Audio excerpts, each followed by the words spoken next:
Being the strongest ninth circle grand mage, I was helpless against the final demon god. This was not due to my lack of strength. Because I was selected hero candidate with a warrior, I gave up the holy power, capable of killing the demon god, giving it to the warrior. Back then, the righteous warrior would lead us to victory, I thought. I was mistaken, I now realize.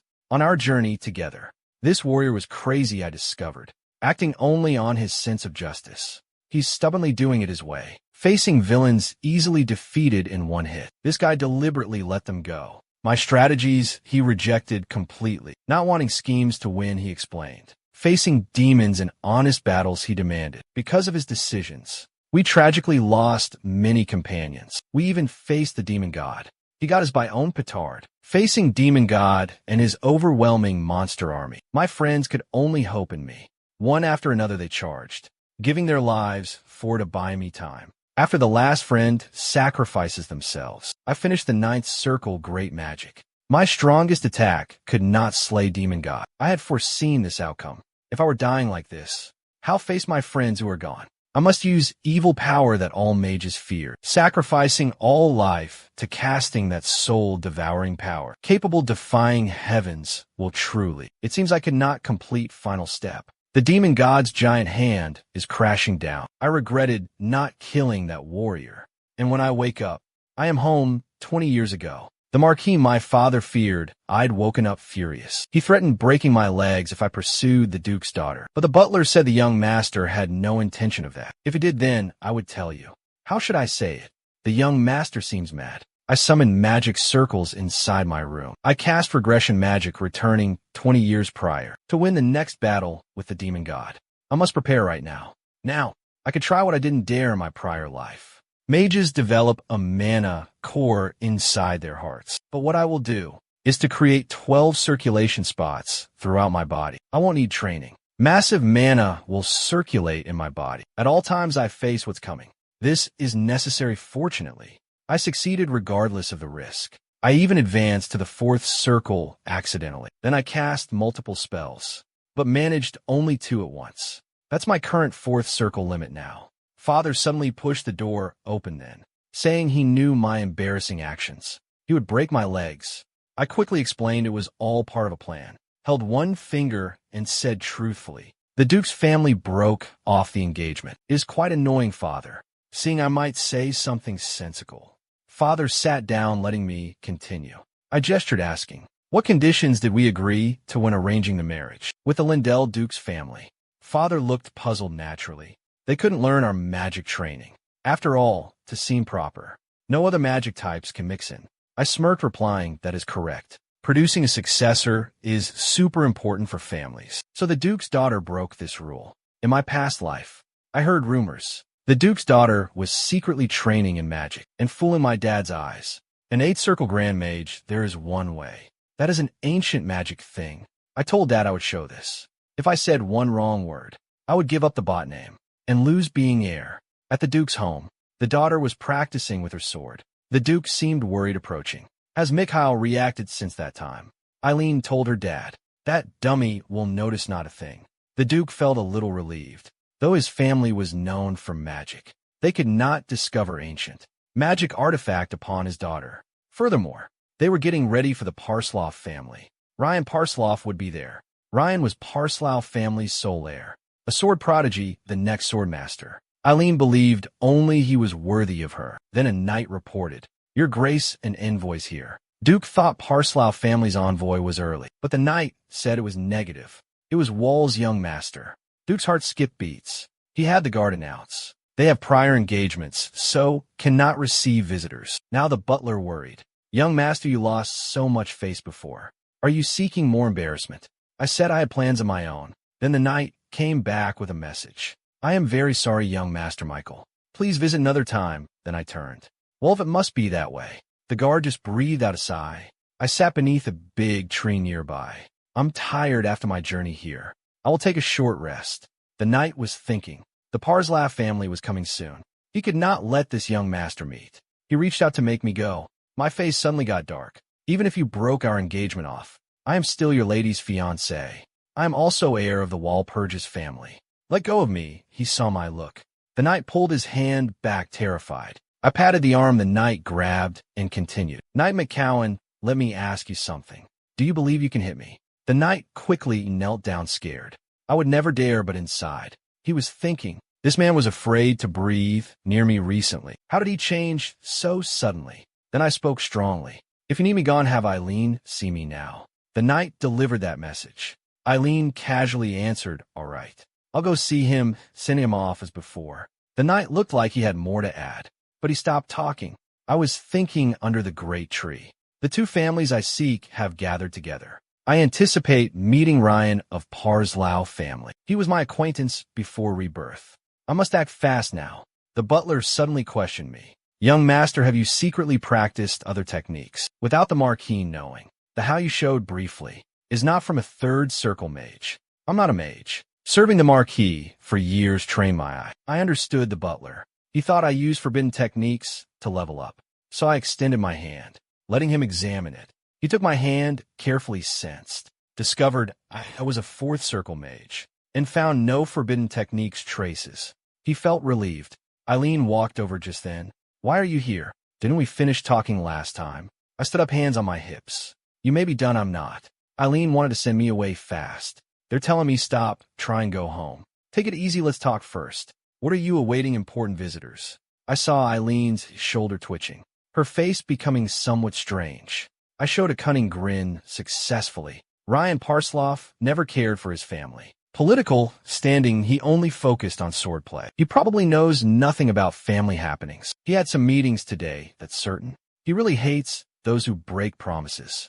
If he knew his future fiancée had broken a prior engagement herself, he definitely wouldn't stand for such things. As a person of intense justice, seeing Eileen staying quiet, I kept talking. You are correct, we agreed to cancel the engagement, but under one condition, that our engagement was going smoothly. I moved closer to Eileen slowly. Right now, I said I wanted tea at the Duke's place. The knight protecting his master pushed me hard, saying, even a wall exhales air. I should not be presumptuous. I really laughed from anger. Are all Indel knights this rude? Eileen quickly told the knight stop. Knight turns to speak, but Eileen shouts, McCowan, don't make me repeat myself. For my forgiveness. Eileen invited me for some tea inside the Duke's place. The knight mentioned the Parslow family. We will deal it later. Thus I successfully entered the place. I said this mansion hadn't changed. The butler asked, confused, young master, isn't your first visit here? You seem like a wise old man. This annoyed me. I was not very old. The butler worried about me staying safe again. Marquis is away, what will you do alone? I smiled and turned my head around. What do you mean you are with me? You are super reliable. Soon Eileen and I were alone. First I said you lied. You broke the promise not to use magic. But Eileen thought I pretended. She said check me if you doubt. Suited me, but not to check here now. For fairness in inspecting. Prove yourself before the arriving Parslow Count's family. Eileen was initially surprised. Then she angrily said you can't demand this. But she did not expect my preparation. I pulled the Walpurgis family symbol out.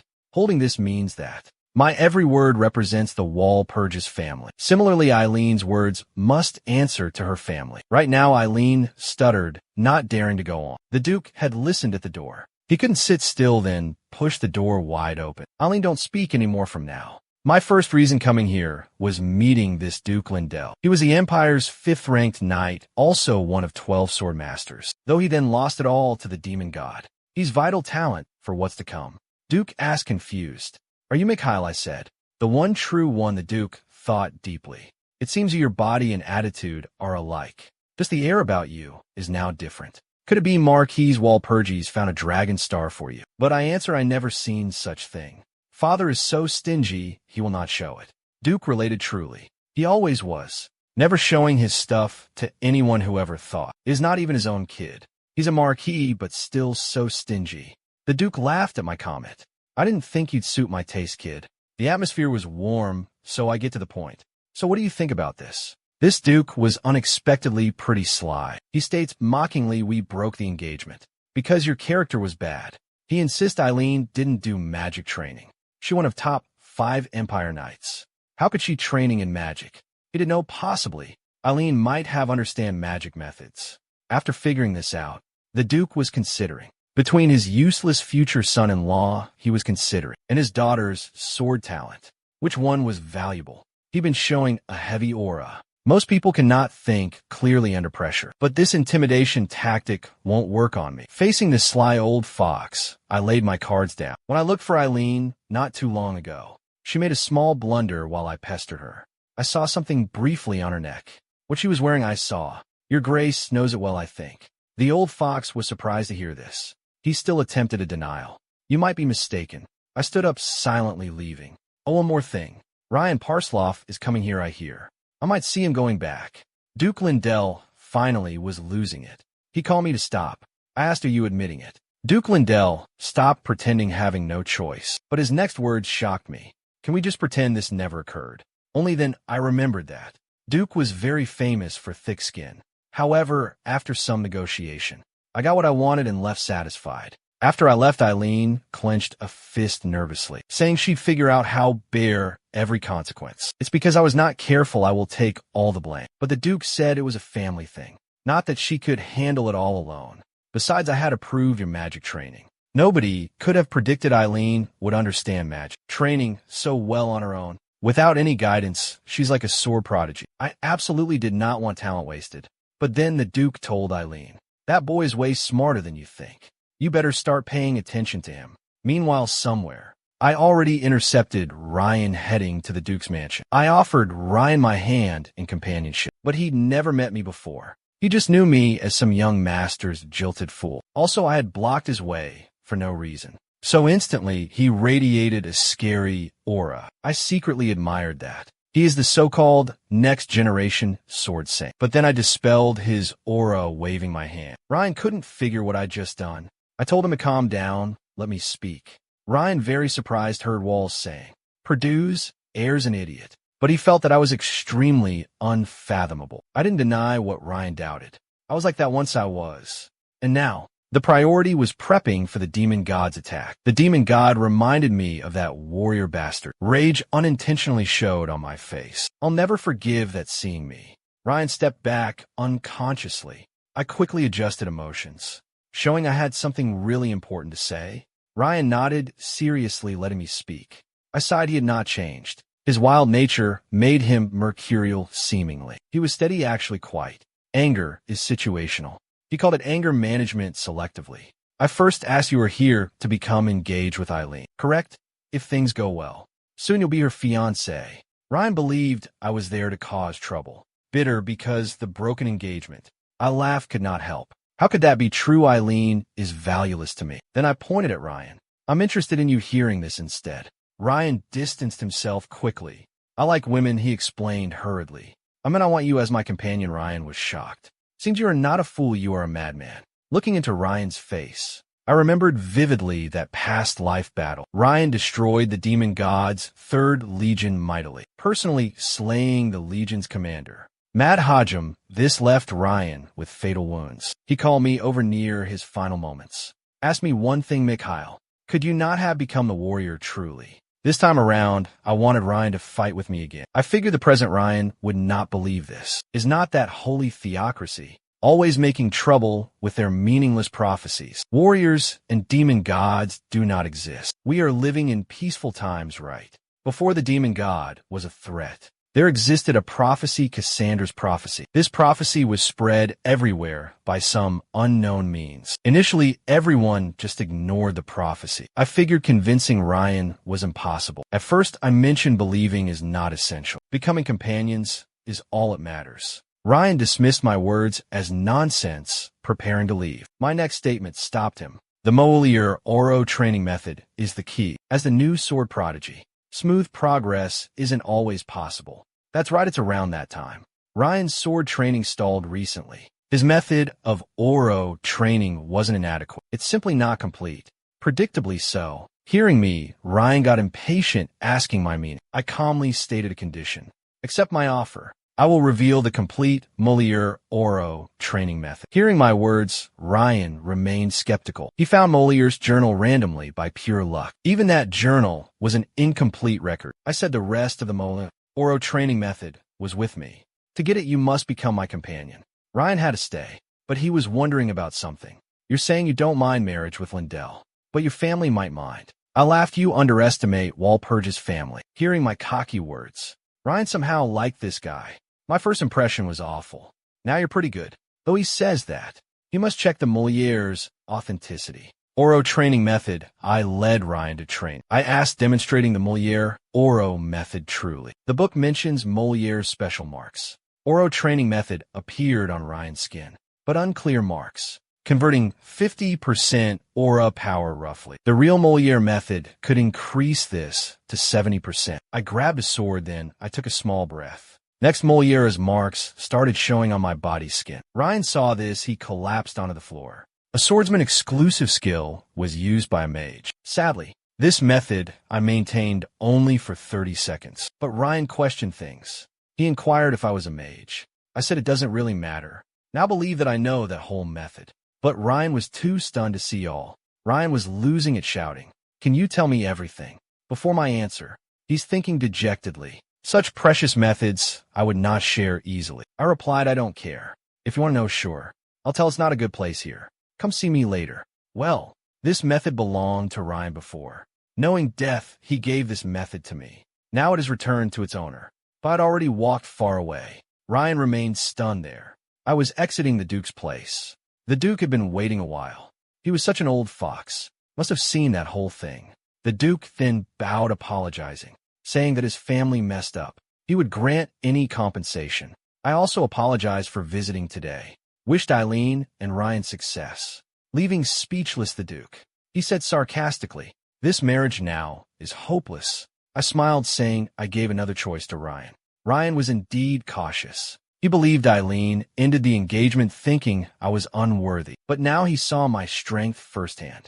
He understands the rumors are false now, and other factors contributed to the engagement ending. But the Duke thinks none of that's important. After witnessing my performance, he prioritizes someone more than Ryan now. Can we rebuild the Walpurgis family's trust? I smile, then I reply, of course. They are welcome anytime with enough sincerity. Then I propose an interesting condition. What if there was a superb teacher who could improve Eileen's swordsmanship greatly? The Duke was interested hearing this. He saw my understanding of swordsmanship today. He thinks I have an impressive swordmaster. And I clarify this happens after our families reconcile. The Duke considers it seriously. You are a very cunning young man. When I arrive home, father ruffled my hair, praising me. That's my son. Who else could see that old fox's trap? I responded with an exasperated look.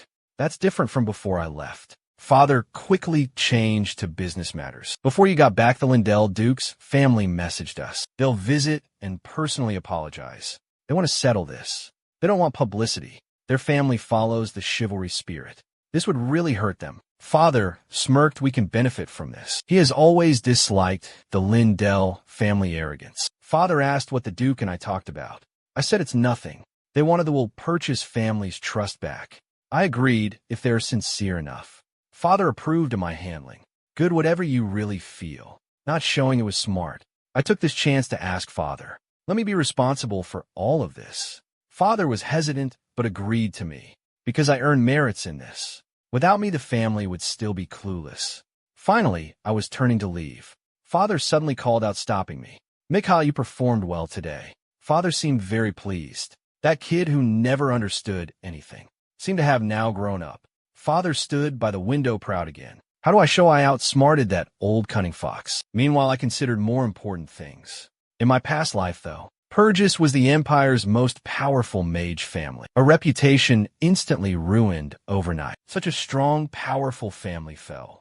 There's one reason only. Internal conflict. Vassals fought to gain higher positions daily. They used me, leading to the family's downfall. Viscount Nostra was mainly responsible, so I called the butler standing behind me. Please ask Viscount Nostra for a meeting.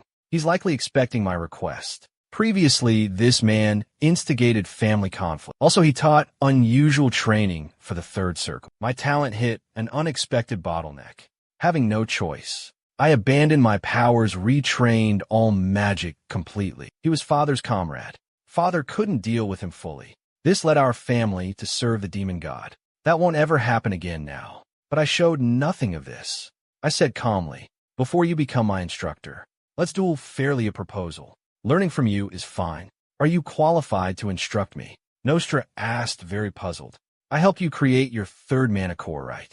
Isn't that satisfactory? I said. It absolutely wasn't satisfactory. You should prove your worth.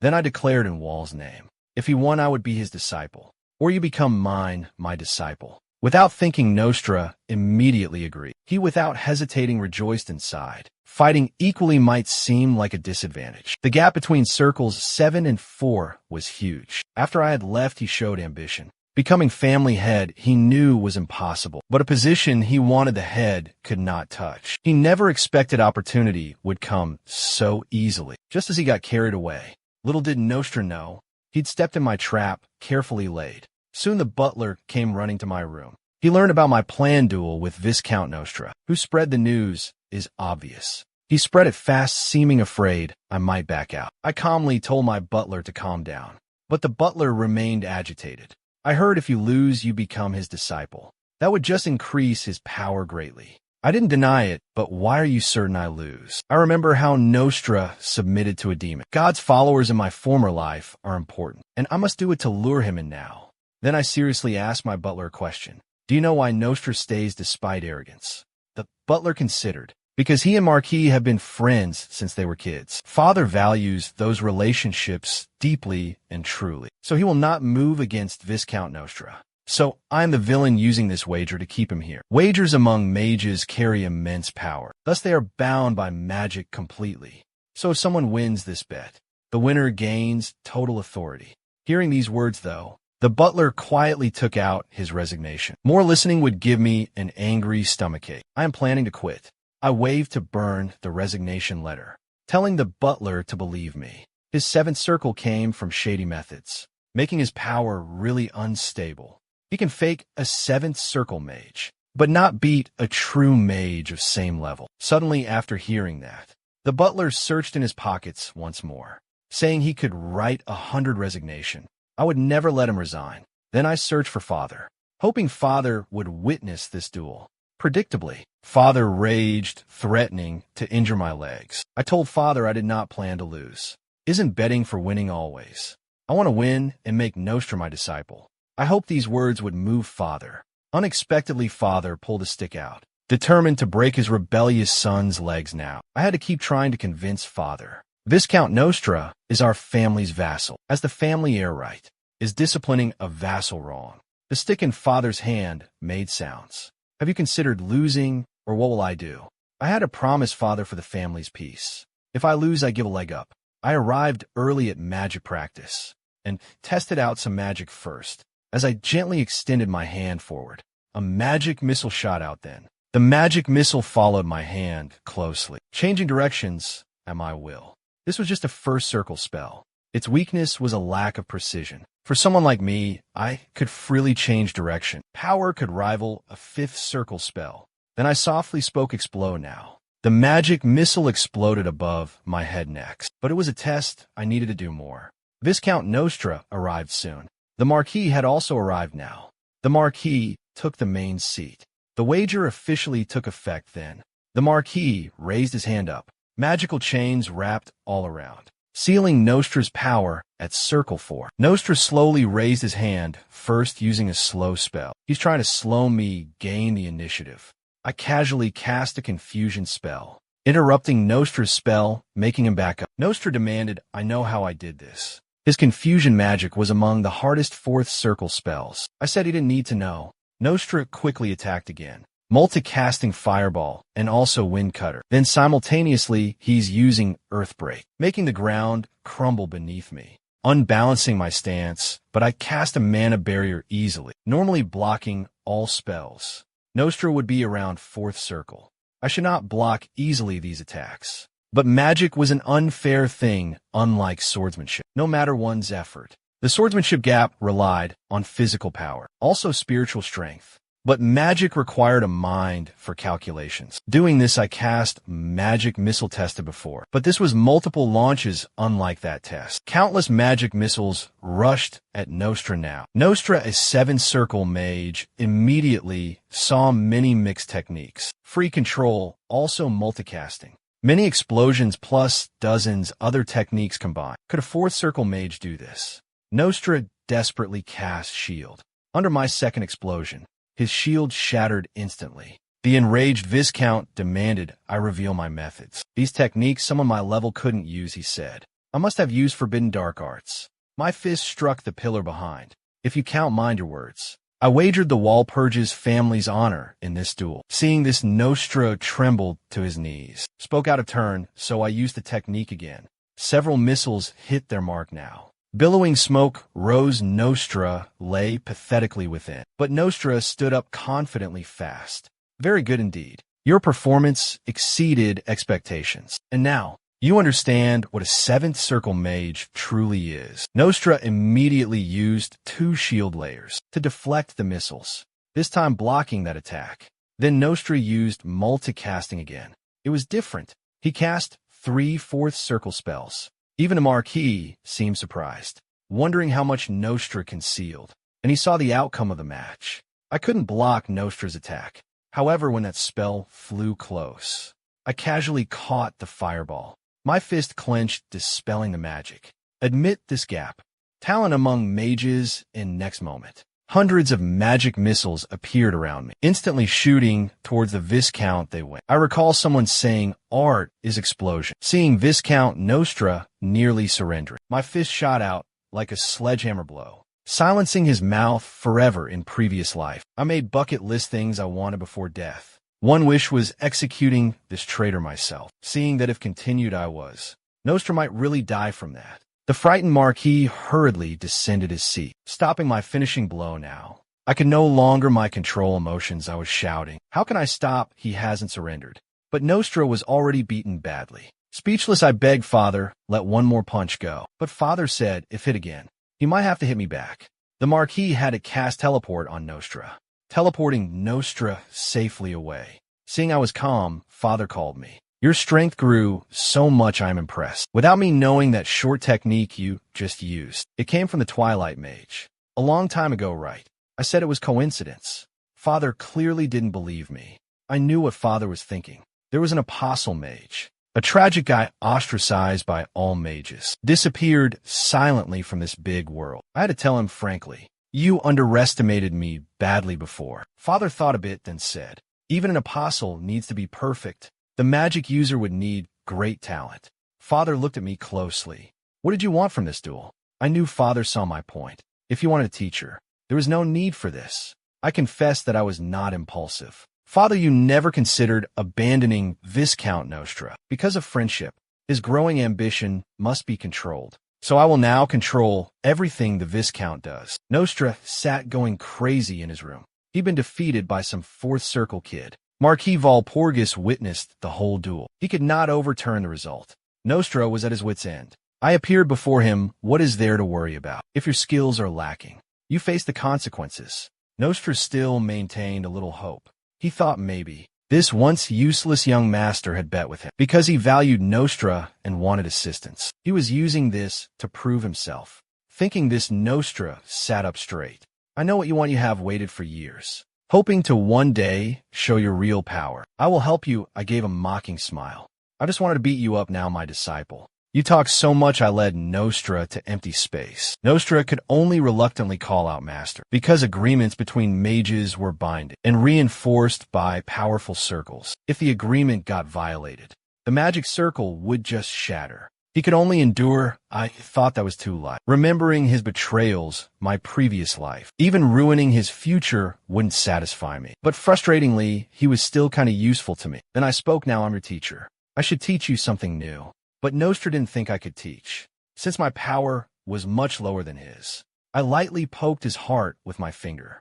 He suddenly rolled on the ground painfully. Indeed it is. Normally, you can't form a circle without transcendence. But to follow the Marquis, he used an apostle technique, skipping enlightenment, though attaining 7th circle power. He's paid the price. It's evident from our last battle. You were clutching your chest during the duel. These are the symptoms that show when a mana circle is so unstable. I assert that in your state, you will not last much longer. Nostra looked quite dazed. You mean I won't remain a mage longer? I made a throat slit. Definitely no. No, you're going to die. Seeing Nostra waver, I said one way to survive. Let me use the power he had improperly gained. Thus your collapsing mana circle can be reformed. Even so, Nostra protested vehemently. He had struggled to reach the 7th circle. I said that you were wrong. Your body is not gathering a mana circle, but something that could kill you anytime. Yes, it is in my past life. This man was consumed by his mana circle, formed by using the apostle technique, and finally succumbed to the demon god's temptation. You barely got to the 7th circle with apostle's technique because you were feeling inferior to my father. Your accomplishment is meaningless and empty. You think father didn't realize your impatience. After I mentioned the Marquis, Nostra's expression finally showed real emotion. His Excellency knew all of this. Father knew everything all right. You understand what I really mean. You get it. How absurd to control this family using me. Nostra finally showed some remorse now. The Marquis never exposed the man. He truly considered him a good friend, though he had plotted against the family. Finally, Nostra accepted the proposal. After surgery, my power reached 5th circle stress-free. Power was down to 5th circle, but we couldn't relax yet. The prophecy's timeline says, the demon god revives in 7 years. Humans ignored that prophecy before tragically. The demon god's army didn't arrive fully armed. Nobody could handle them anyway, until the demon god killed a knight. Killed the iron wall with one hit. People then realized how serious it was. It was much too late. After the demon god took half the empire, the temple chose warriors for a demon god. Subjugation army it is. Subjugation squad. I was in Argo. That unheeded prophet Cassandra was 2 years younger. She should be 18 years old now, because nobody believed Cassandra's words. Then Cassandra fled the temple all alone. The butler came saying a visitor arrived. I knew instantly it was Ryan. As soon as Ryan sees me, he demanded the training method details. I said I needed one more condition. Hearing this, he slammed the table, stood up. What trick are you pulling now? Didn't you already say that? I just needed to check that prophecy with you. I was only adding another condition.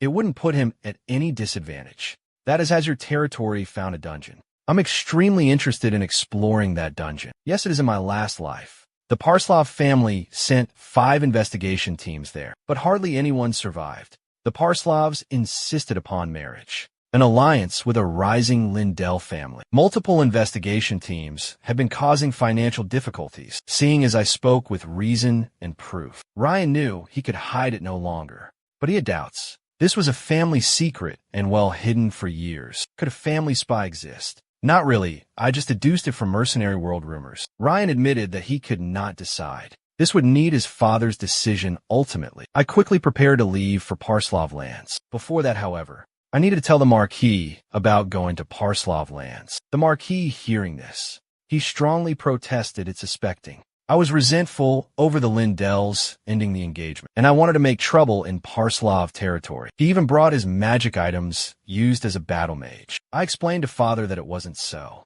I had different purposes. Father, you choose to believe me. Hearing that, Father put down the magic items. Father always believed in me. Even my fall from grace in a past life. Father trusted me until death, which really ached my heart. I had countless regrets. Why did I start living properly so very slowly? After Father died, this made me give up becoming a hero. To calm Father down, I said that. This involved handling the Lindell family. Then suddenly, Father, let me go freely now. I felt a magic fluctuation nearby in the room. Father, did you arrange a meeting? Father glanced. Did you see something there? I said maybe I was mistaken. Shortly after I left, the butler came out. The Marquis glanced, though briefly. He seemed to sense you. As the butler observing that boy, you must have some observations. The butler stated the young master has recently changed dramatically. He's become more easygoing. His magical ability has improved significantly. I guarantee he uses no dark arts. The young master might discover his talent a little later. Sudden awakenings are not uncommon in the Walpurgis family because the current Walpurgis family inherits will of every generation of ancestors Marquis' side. Potential passed down the generations. After me and Ryan prepared the carriage, the butler came hurrying over. Breathless, I asked, "You're unwell, why come here?" The butler gestured the Marquis' orders. I see the butler's helpless action. This excuse was flawless. but he couldn't actually think. I'm unaware his real identity. Our carriage enters Parsloft territory soon. Ryan saw me look outside, looking serious. Asked about my stern face. Our territory looks backward, does it? I replied to him, on contrary. Your father is a great lord. From the streets' overall atmosphere and the residents' expressions, the territory is managed well. Frankly, grandeur means absolutely nothing. What matters most is whether the residents feel satisfaction in their lives. Your father is capable lord. You can be proud. Ryan smiles, contentedly hearing that. I never expected those words from a Valpurgis family member. You are right, our territory is excellent due to father, and I respect him greatly. Ryan's answer didn't surprise me, because before, Ryan was always so proud of his Parslow family, even the only family member left. Soon Ryan reported to his dad, my heel Valpurgis is here. The Count started popping pills frantically now. I have calmed down, continue talking. Ryan continued, my heel Valpurgis is downstairs in the reception room. The Count grabbed the medicine bottle again. He took the remaining half. The Count calmed down somewhat. This was within his limits. Anything else? Ryan thought briefly. Nothing, he just found out. We have a dungeon here. Upon hearing this, the Count's face darkened. He began searching his chest. I've been head of family long enough. These old bones should now retire. His reaction wasn't too excessive, really. The Valpurgis family had much higher status. If they found the dungeon on their land, the dungeon would certainly be taken. Ryan said he doesn't want the dungeon. He said he wants to help. He'll tell me the complete Moliere Oro training. The Count hurriedly stood up now. Are you positive? Ryan said yes. He only showed me a little. It was impressive. I've made a pact. You know, a mage's pact power. The Count started thinking seriously. He's offering precious Moliere method. What could that dungeon hold? The Count immediately got up. I must speak with Mikhail Walpurgis face to face. As I anticipated, I got the Count's agreement. My condition was clearing the dungeon alone. The dungeon in one single day. The Parslow family had hidden it for years. It was a place I knew already. Back in my prior life, our group obtained the last divine artifact, the Storm Set. This fantastic divine artifact would greatly help fighting that demon god. The warriors squandered it foolishly. So now I'll become its master, and I unleash true power. Ryan then recklessly charged toward the dungeon. I immediately stopped Ryan with a spell. Traps were set from the dungeon's entrance. Rushing inside like that disqualifies you from getting in. I cast a fireball with my hand raised. At this exact moment, the fireball flew. An invisible barrier shattered instantly. We successfully entered the dungeon. Ryan looked around curiously. Ryan's puzzle. The dungeon looks new. I explained time was stopped here, keeping it looking freshly built, thinking he would really be surprised if he ever really knew that a giant dungeon was built suddenly. I reached out, blocking their way. A goblin army was there. Ryan said, go get soldiers. But I stopped Ryan, saying, remember, it's the first checkpoint. This was for solo conquest initially. I scraped powder off the wall using a dagger. Ryan asked what I was doing. I showed him powder. This makes goblins go crazy. This gem powder substitutes other effects. I used magic forming powder into small balls, then threw them hard at the goblins. Following a bright white light flash, the goblins started killing one another. To conquer this dungeon, you see, you need strength and also some thinking. If you understand the goblin species, and you have insight into magic, you can pass the first level easily. I noticed a glowing goblin corpse. I pulled it over. It was a dimensional pocket, actually. The highest grade one, too. I hadn't seen this in my previous life. I was confused, but after thinking about it, that warrior must have kept it. I knew. I'm angry. Hope our paths never will cross. Ryan looked at the dimensional pocket, surprised. He said, getting something this great to start. Could legendary magical items maybe appear later? I replied it was pure luck. It probably wouldn't happen again, ever. Then I asked Ryan about the pocket. Yep, just as I thought. Ancient writing was inside the pockets. Everything here appeared, for some reason, representing puzzles, but this meant what? Offer greatest greed up. The designer wouldn't let explorers clear using outside items. So the solution is in the dungeon. Then I had a flash. The Goblin Chief's greatest greed must be the most valuable magic stone. Probably extract the Goblin Chief's magic stone. Put in the pocket. Ryan did it. Extracting magic stones was delicate work. I looked unconvinced, so Ryan suggested compete. 2 goblin chiefs were present. meaning 2 magic stones. Higher quality stone gets the pocket. This was perfect. Ryan began working. He quickly extracted great quality stone. Seeing me, he was stunned. Magic stone I held was glowing. This only happened when stones were flawless and perfectly retained their remaining magic. Ryan admitted he lost. I tossed the stone into my pocket. Next, a light beam burst from the pocket. A key appeared, forming an energy gate. I thought because of that idiot. We never discovered this in my previous life. Seems we found a shortcut now. Then I led us through the gate. Ryan whispered to his butler, "What is Mikhail's deal? He seems like he is not my peer." The butler gave a helpless reply. "The young master is as rumored." Ryan was surprised to hear the butler speak. The butler added very calmly, "I tell you only cause the young master allowed it." So Ryan grew even more curious about Mikhail. Most people hide their embarrassing past. Could he be brave enough to face himself? The butler added, "The young master totally changed overnight." I was surprised by his quick transformation. I stopped as another giant stone door appeared before all of us. Looks like we skipped some checkpoints and came to level 4. Then I read an ancient text on the door. "Do not try seeing through me." To be secure, I cast mind protection magic on the butler, also Ryan. I then stepped through the door. Everything went completely dark. Unexpectedly, I returned to my past life at the dungeons. The 4th checkpoint. Ryan, before my eyes, walked toward me one step at a time. He's gripping my shoulders, said angrily, "Only you can escape this hell." "You are a cowardly wretch," I calmly replied. The real Ryan would not say such things. My aura suddenly changed completely. "Don't you dare sully my friend." My words fell, the illusion faded away. Then I saw the butler rushing over. Then we both looked for Ryan. Soon we located Ryan shaking on the floor. His illusion was family expectations, though we were kind of proud about it. These unseen pressures were destroying his soul. Seeing me, Ryan's dead eyes looked, thinking Mikhail would get it if he died. "This special dungeon belongs to my family." Thinking so, Ryan grabbed a sword, walked to me, thinking as this helped the family. It has to be the right thing. I raised hand and sent magic missiles. Ryan's eyes became very clear. I'm awake. Mikhail watched. I walked past. Ryan still felt pretty unsettled. "What a scary guy." We moved deeper. The fog grew thicker. I think someone set this up to see me. Soon, I saw some young woman in a pavilion smiling, saying, "I waited for you a very long time." The girl prepared to introduce herself. I interjected, "I know you are Set, guardian of the storm, first shard of old goddess Sar. No need to explain trivially. I already proved myself. I think I am worthy to have your reward."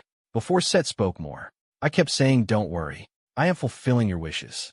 That is why I'm here now." Seeing that I knew all, she went to the final step, following Set's actions now. The table's magic circle emitted brilliant light. A mysterious necklace appeared. Set explained, "This divine artifact contains power. Wearing it, it will be like your spear and also shield. It has no name, so use my name." Set storms, looking at the hand necklace. My heart ached. So this is Set's true storm. My previous life was totally different. Countless lives were sacrificed previously. A fake Set noticed my confusion. One hadn't reached this checkpoint or found the divine 3rd level hint. It would mean that the challenger wasn't able to receive the artifact. If it fell wrongly, it was useless. I put on the necklace. My body emitted brilliant light suddenly. I discovered Seth's body was dissipating. Seth indicated it was time to go. My task was passing on the artifact. I've completed it. I must leave. Could it be that time? The freezing magic around the tomb is dispelled. Then I looked seriously at Seth.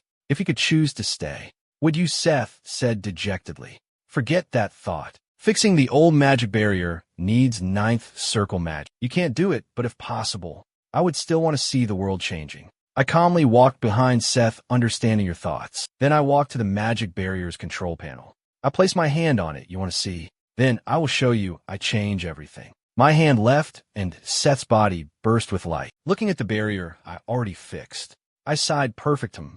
But Seth didn't think perfect. I asked what this? I thought Seth was acting silly. This is kind of cute, and it maintains minimum energy consumption. Seth strongly protested, "Cute, but despite my appearance, I was an apostle serving a god." Then Seth said, "Forget that. Are you like a grand mage, a 9th circle one?" "Not yet. I am a genius, though. A genius that will save this world."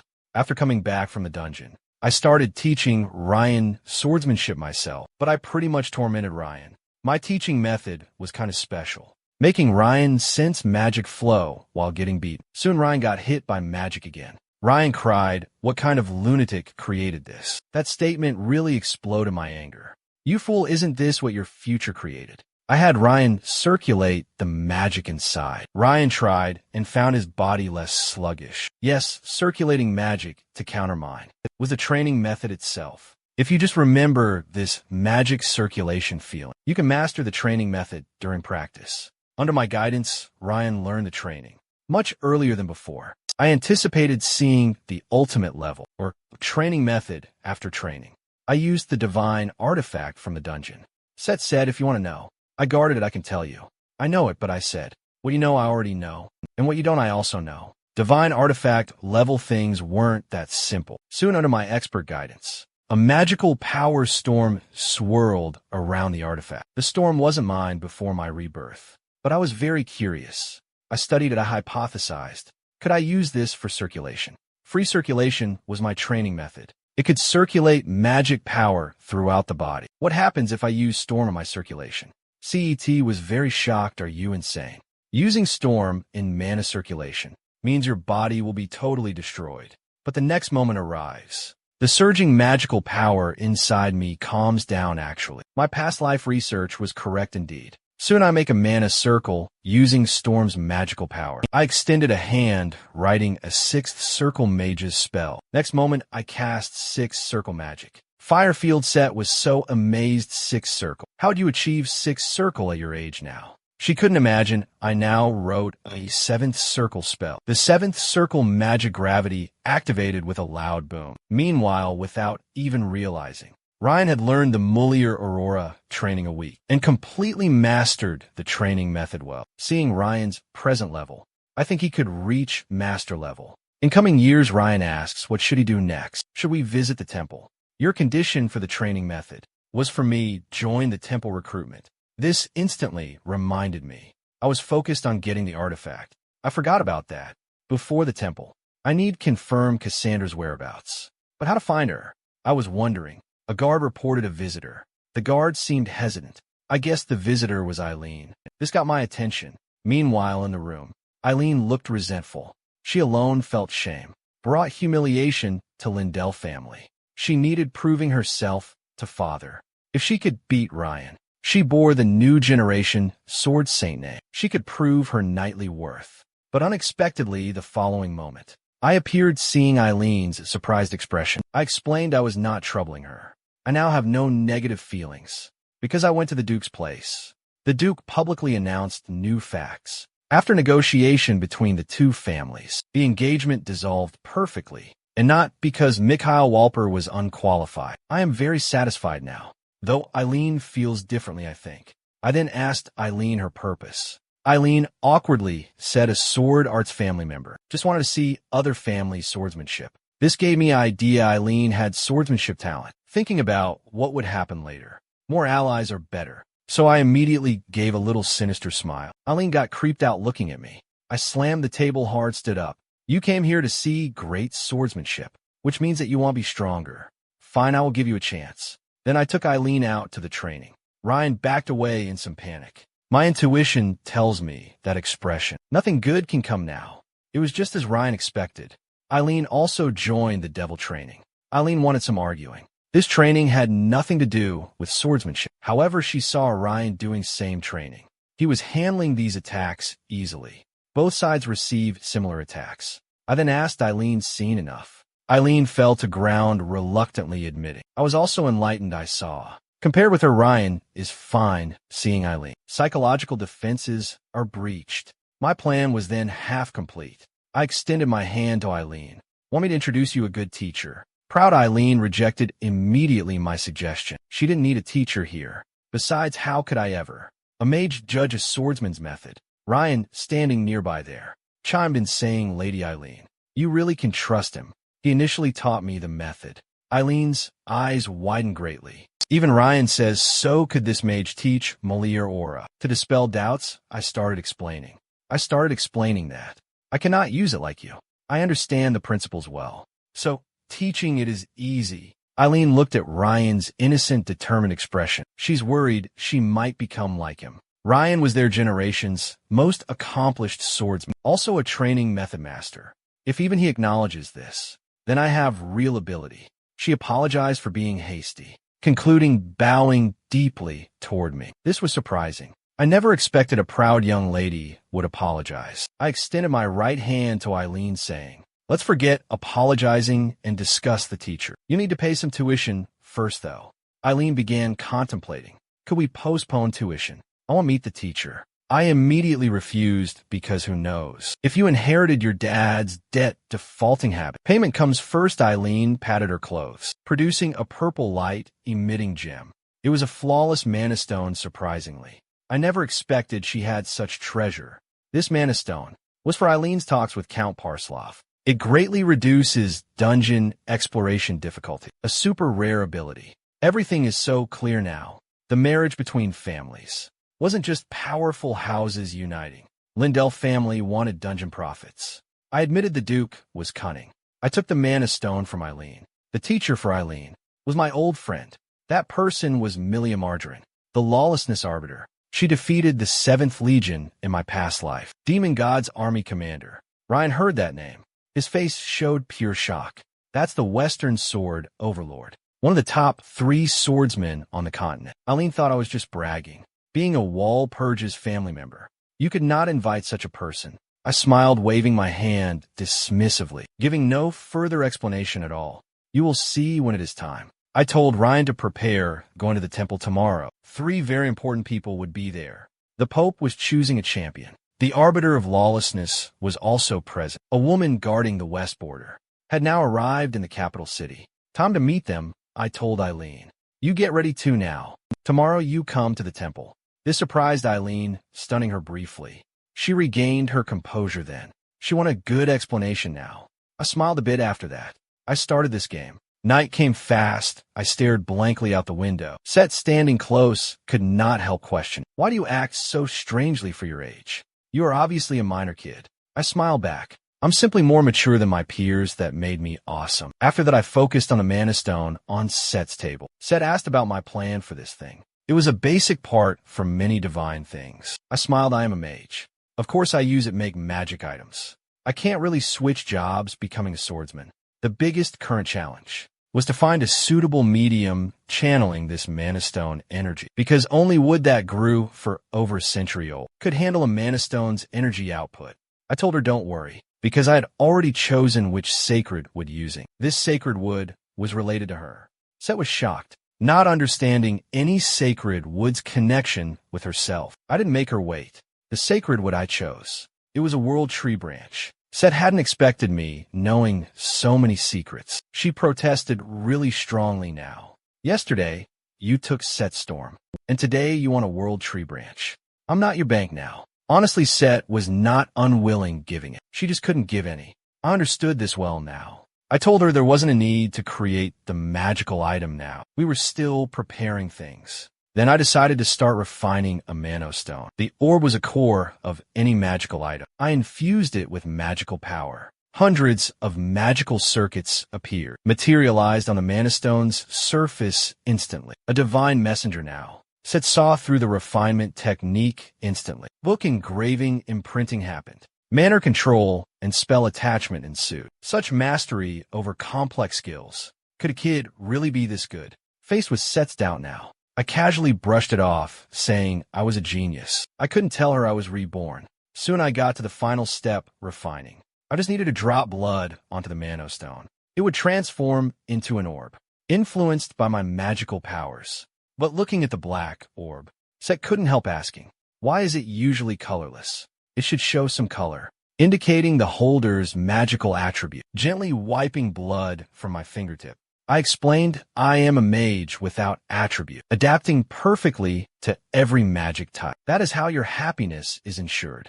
I cast a second magic circle firebolt, which burst instantly forth. The following instant came. The black orb transformed to red. I anticipated the orb changing color with the specific magic used. I tested its power. The test subjects were those in the back mountain. Early next morning, Ryan came here, complaining about a powerful person Someone reduced the demi-human settlement in Back Mountain to scorched earth last night. Count Parslov was sleepless the entire night because of this act. Hearing this news report, I was not surprised it was my work, but my face aroused Ryan's suspicion. He suddenly grabbed my collar asking, "Mikhail, you did something to do with this?" I just smirked, replying casually, "Your territory's demi-humans were really good test subjects." The scene fell into silence. Eileen approached us slowly. She was learning the visiting reason the capital was because of prophecy, so she immediately declared action foolish. These days prophecies have almost no credibility at all. Demon gods descending is total nonsense talk. I fully understood Eileen's skepticism now. The current world was totally peaceful, no ominous signs. There was this only vague prophecy. Back then a hero's position wasn't very significant. Even a hero's true worth would be proven by repelling ability. The demon god, I reassured Eileen. Don't worry at all. This capital trip will surely be worthwhile. Because your future mentor, the arbiter of all lawlessness, is currently there. I asked the butler if they knew Cassandra's whereabouts. The butler said there was still no news. Even the divine country couldn't track her. But changing the subject, she said the prophet left a message before disappearing. I will wait there for you. When I learned her last location was near the divine country's area, I immediately used a magic circle transport Ryan and Eileen to the capital city. Ryan clearly struggled with long-distance spatial transfer. He became sick after leaving the magic circle. After he recovered, he complained about a carriage ride. I pointed at the distance. Because carriages cannot teleport. The magnificent view captivated Ryan. He was a count's family eldest son. The remote territory was poor. He had never seen this luxurious a city. Meanwhile, me and Eileen came from very wealthy families. We're used to these scenes. The capital was ordinary. It's less prosperous than my territory. These upper-class people always showing off. I prepared to head towards Central Temple. Set gestured me to look at an alley. A robbery taking place there. That girl gave me a sense of threat. She might be thinking this. I quickly extended my hand, planning to use time stop magic to save her. But Knight acted faster, swinging their swords, sending that bald man flying many meters away. A heroic rescue might look cool. Such actions are committing suicide practically, because drawing swords is forbidden centrally within the capital. Violators risk beheading usually. I told her, sheath your sword, pretending I didn't see anything now. The girl also urged, please sheath your greatsword, sir. Then the girl greeted me politely, but her following words confused me. I am happy seeing you again. It's obviously our first meeting. Why did she use again? Maybe she saw my future while I pondered that. Ryan urged me quickly leave from behind this troublesome situation. Onlookers had already gathered. Scanning around, I realized we should exit swiftly. Becoming town talk on day one wasn't good. Before departing, though, I needed to address something. I cast a spell on the bald guy. Then I searched him thoroughly. Shortly after, I found a package. It seemed this girl was the person. The bald man tried, arguing the item was hers. However, when I showed a pendant, he immediately went silent now. This pendant showed his divine country affiliation, a privilege for those rank 4 up. I leaned down, whispering, my good thief, convey to that sewer rat. Tell Nawal Purge's family seeks him. Then I gave the girl back the package. She paused momentarily, staying silent. And then, she looked up asking if I needed a reintroduction. Eileen and Ryan were totally confused. Are we even discussing the same subject? The butler explained that she's the prophet.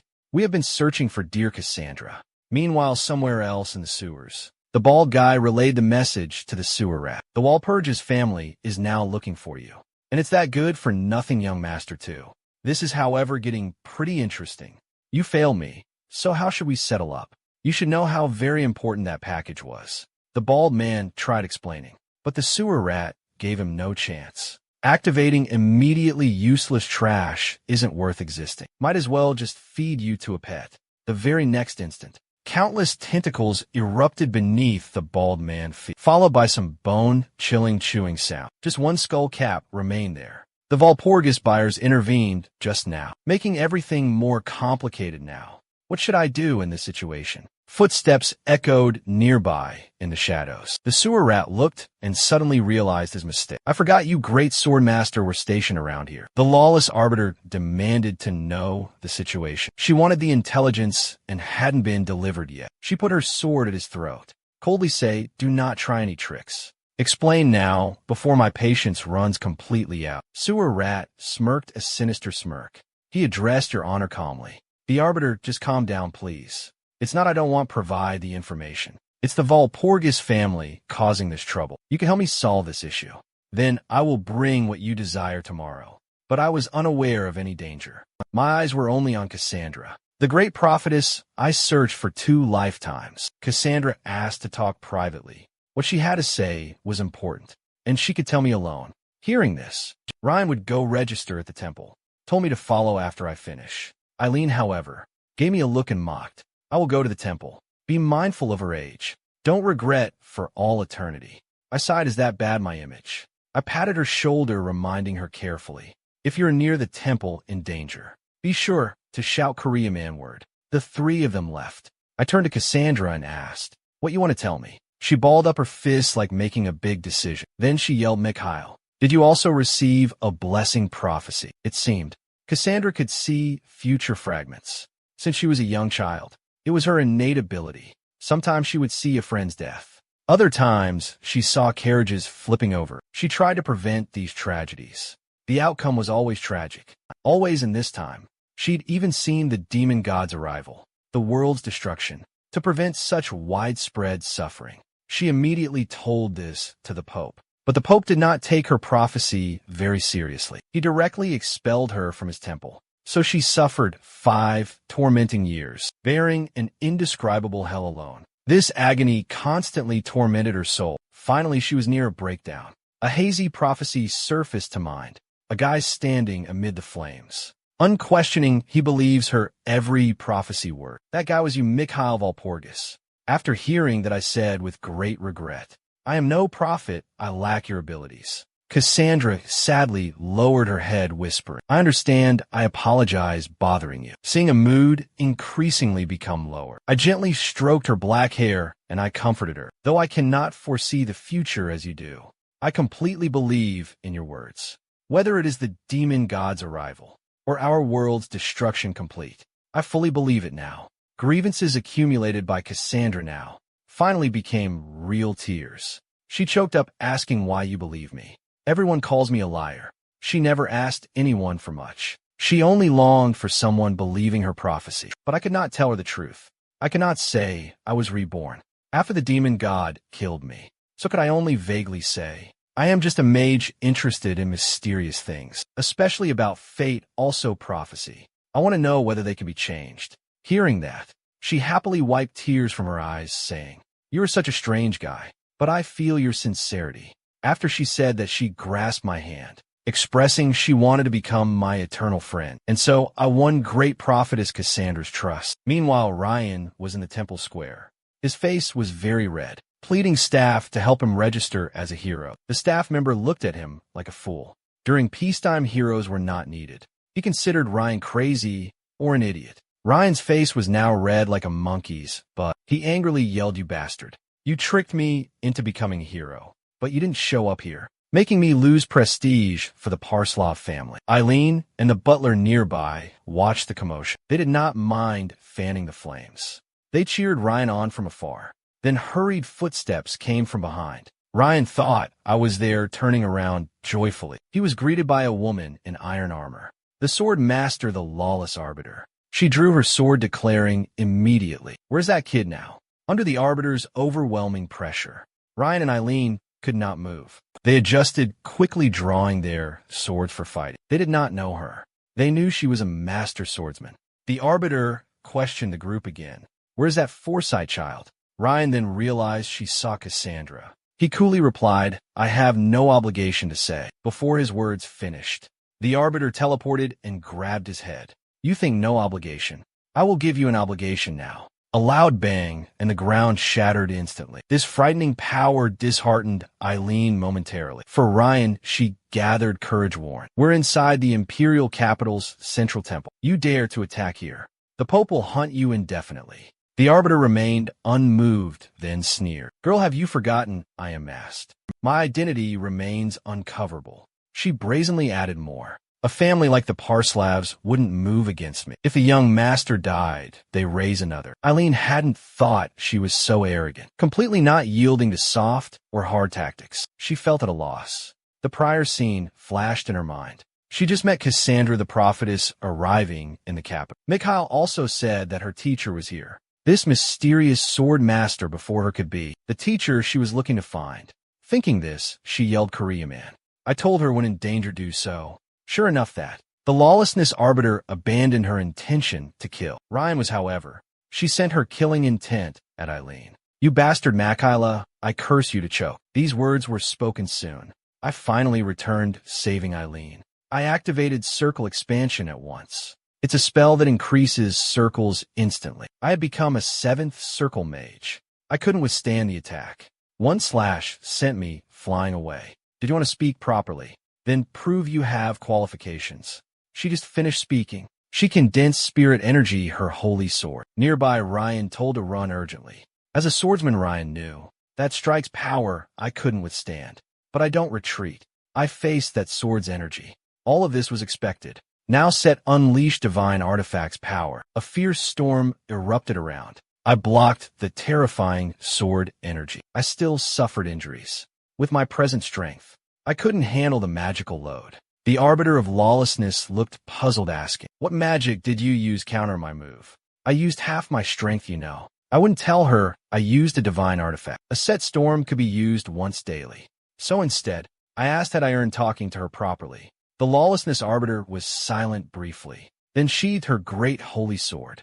She clearly acknowledged me. I explained I knew Carriman's name.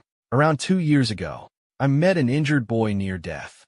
He was wandering towards somewhere. I gave him water food, learning his destination and his purpose. The arbiter suddenly grabbed my shoulders, excitedly demanding where that child is. I calmly replied, I don't give free information. The child doesn't want me to tell. Then I added that before. I can tell one thing. The person you're helping now tried to kill Koreaman. Knowing this news, how do you feel? Oh no, I should address you, Koreaman's mother. Sewer Rat was not only the biggest dark force around the capital. They were running a secret child slavery ring. They trained noble kids become tools, selling them to the nouveau riches for high prices. Because these guys torment proud nobles, satisfying twisted vanity. And Carriman spent decades of life behind bars. Sewer Rat was still now. Thinking smugly, he controlled the lawlessness arbiter. She had been persuaded to become my ally. Our group then entered the temple church. I explained Archbishop Arlie. I wanted to be a hero by defeating Sewer Rat. However, Arlie suggested defeating a dark force alone wouldn't make someone a recognized hero. I pushed him, asking, what if they weren't a usual dark force being? Arlie's pupils suddenly narrowed. He then asked quietly, if I meant a connection with heretics was there. That's right, Milliam had told me something new. Sewer Rat could really control shadows. Archbishop Arlie understood what this shadow power meant. This skill was unique to the odious monarch, one of 12 monsters following the demon god once. He thought for a moment quietly. Then he produced a magic pen, ready to make a contract together. He said if I proved Sewer Rat was the odious monarch's incarnation and defeat him truly, he'd support me to be a hero. After that, we left the church. Milliam expressed gratitude to me. Thanks, she said, without you, I might still be trapped by that bastard. But can you really help finding my child? I said, certainly. But how do you plan repaying me? Millian drew a holy sword. She thrust it into the ground. I hate bargaining, especially regarding my own child. You find my child and fix our relationship. I will be your sword only. That was what I wanted. I agreed to Millian's proposal. I learned Sewer Rat was the odious monarch's form. I decided to defeat him. Sewer Rat planned fleeing tonight because his minion leaked news of the lawless arbiter's betrayal. She knew all his unspeakable deeds now. He dare not face the revenge from a top 3 swordsman. The odious monarch possessing him intended no compromise. He planned to devour Cassandra, the great prophet. This was to recover his memories. Seeing Sewer Rat's escape attempt, he transformed tentacles instantly. Entangling Sewer Rat's body, he sneered. You do not dare face them. I will take control now. We arrived at Sewer Rat's base. Milliam led Ryan and Eileen drawing fire, while Set and I killed the odious monarch. Sword light swept past the guards. At the gate, they were cut down. The remaining men fled, crying out for mothers to save them. Seeing Milliam's incomparable swordsmanship, Eileen marveled greatly. Am I pursuing this future? Thinking that she imitated her sword strikes. The unstable spiritual energy surged. Suddenly she coughed up some blood. Was I simply too excited? My body can't handle chaotic spiritual energy. Milliam saw that purchased brat wasn't lying. You actually do have talent. Becoming a true swordsman is your wish. You need to train for your spiritual energy. Milliam said after she's words. Eileen's pupils suddenly shrink. She bowed deeply and pleaded. Please teach me some swordsmanship, master. Milliam readily agreed immediately. She turned, gesturing for Eileen's following. She's ready to begin teaching swordsmanship. Eileen hesitated slightly, then asked, Do not we help Mikhail defeat Sewer Rat? Milliam reassured her, do not worry. That dude is way stronger than you. Imagine now the scene shifting to the odious monarch. He has completely possessed Sewer Rat's body. Come at me, now you vermin. I cannot wait to eat you all. Suddenly, some divine aura alerted him. Unexpectedly, there is an Acer servant here. Interesting to guarantee total success. He would use children in the dungeon against them. Meanwhile, Sat and I arrived at the entrance detecting magic. The odious monarch's location was the dungeon I confirmed, where kids were held prisoner. I immediately have a bad feeling, very confused. Eating children shouldn't help him. So he would do that after I heard it. Sat understood his intentions at once. He plans using these children as hostages. Soon I came to the sewer's secret chamber, hearing my footsteps coming. The odious monarch opened his eyes, saying, You are finally here. He demanded to know where Cassandra was, claiming he would not hurt me if I cooperated. He would release the children also. I did not believe his words. I looked at him coldly. He could think whatever. What made him so sure? Was that a SARS divine artifact? The mark on his neck showed clearly. He had used that today already. The monarch thought I was bluffing only. My last card was the divine stone. Thinking this, he reached behind. The children's prison cells were there. Dark energy came from his hand. Black tentacles lunged at me then. I cast a shield quickly. Golden light blocked the tentacle attack. The monarch smiled, seeing that, saying, You are stronger than imagined. Devouring you makes me stronger and faster. Then his whole body released. Something much more terrifying. Dark energy avoids battle distractions. I asked that person to guard the kids. I handled the odious monarch myself. I was talking, the tentacles approached me. I used blink magic super fast, teleporting above the tentacles' attack range. This brief exchange, I discovered something. The tentacle attacks could change into many forms. Like in my old life, their power was weaker, showing this odious monarch wasn't complete yet and definitely hadn't gotten all his memories. I quickly cast Wind Cutter, blocking all tentacle attacks perfectly now. The power I had surprised the odious monarch. He saw Set was protecting those kids. He gave a sinister smile and spoke. You brat lacking the storm's protection. How many attacks can you still block? His fingers are slightly curved. The very next second, tentacles transformed into huge black moss instantly, seemingly about to devour me. Seeing the situation, I cast Blink quickly, appearing before that odious monarch. You fool think that you can get close. His words fell, a tentacle pierced my chest, but the opportunity one awaited was here.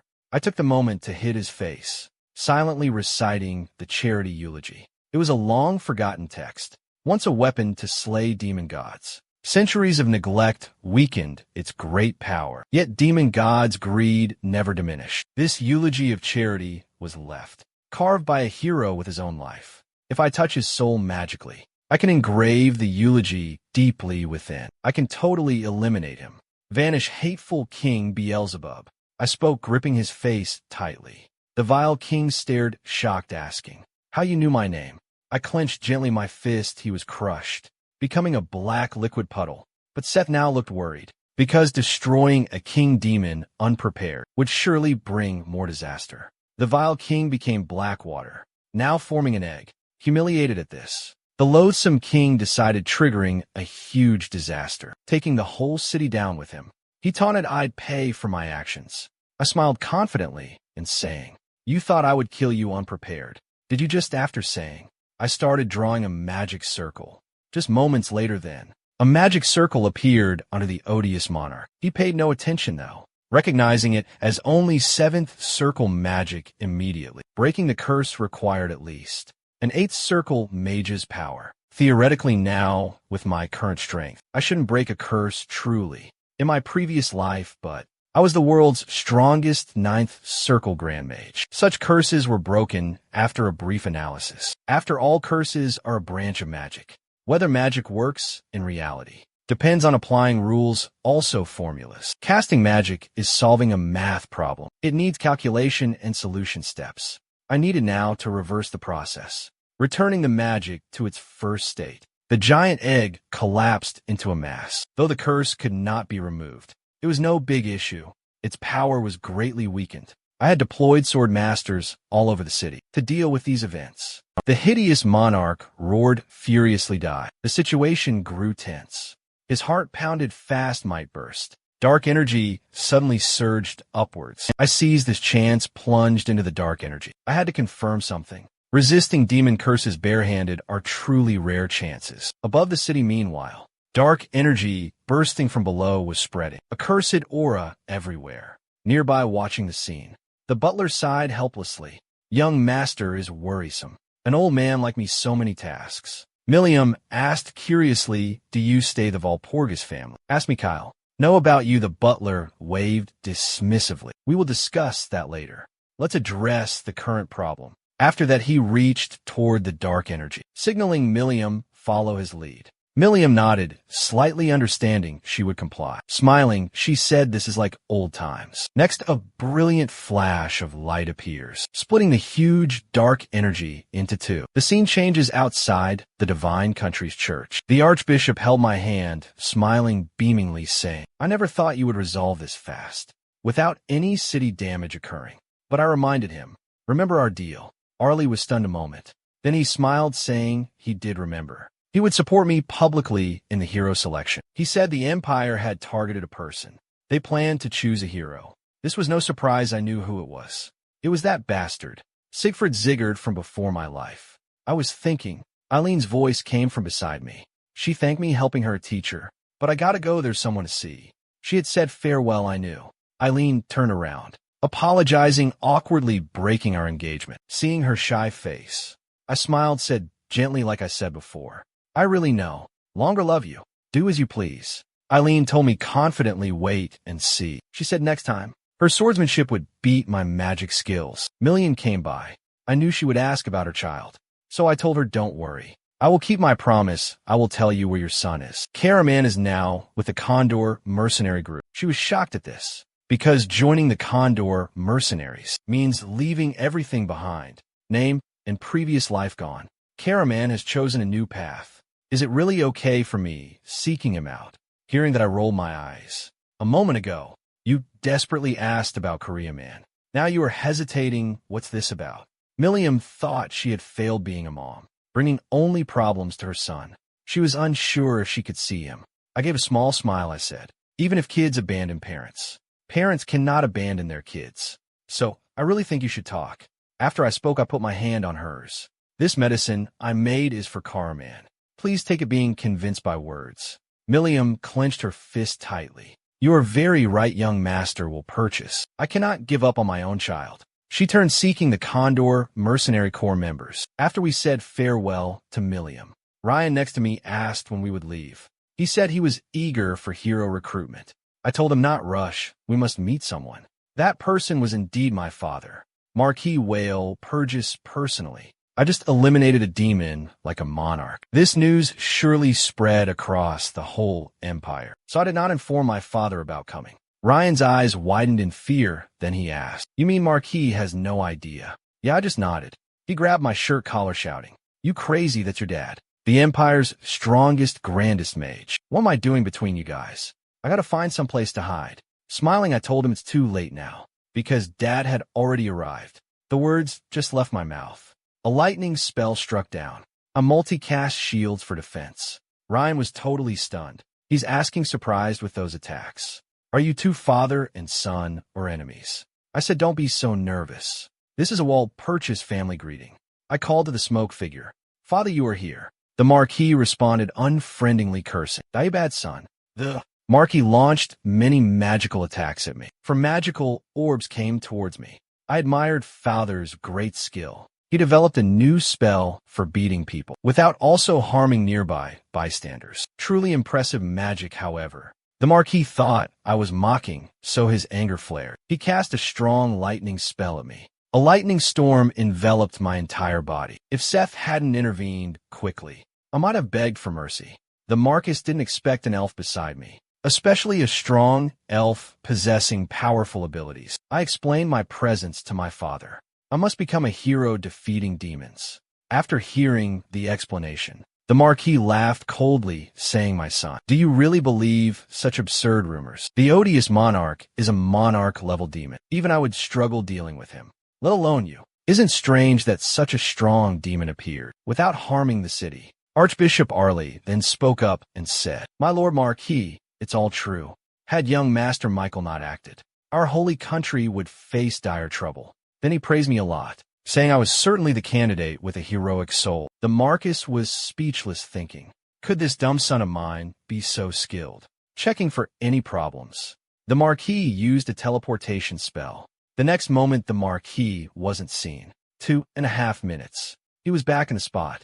By sensing magic in the capital, he confirmed me and the Archbishop were truthful. The aura's owner could be a monarch-level demon. The Marquis then inquired if I really wanted to compete for becoming a hero, because it meant facing scary demon gods.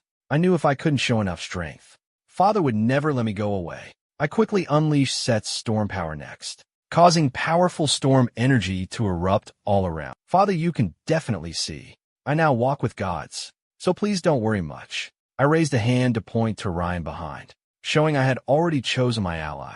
The Marcos said, no more seeing. I was determined. Since you've made up your mind, I won't stop you now.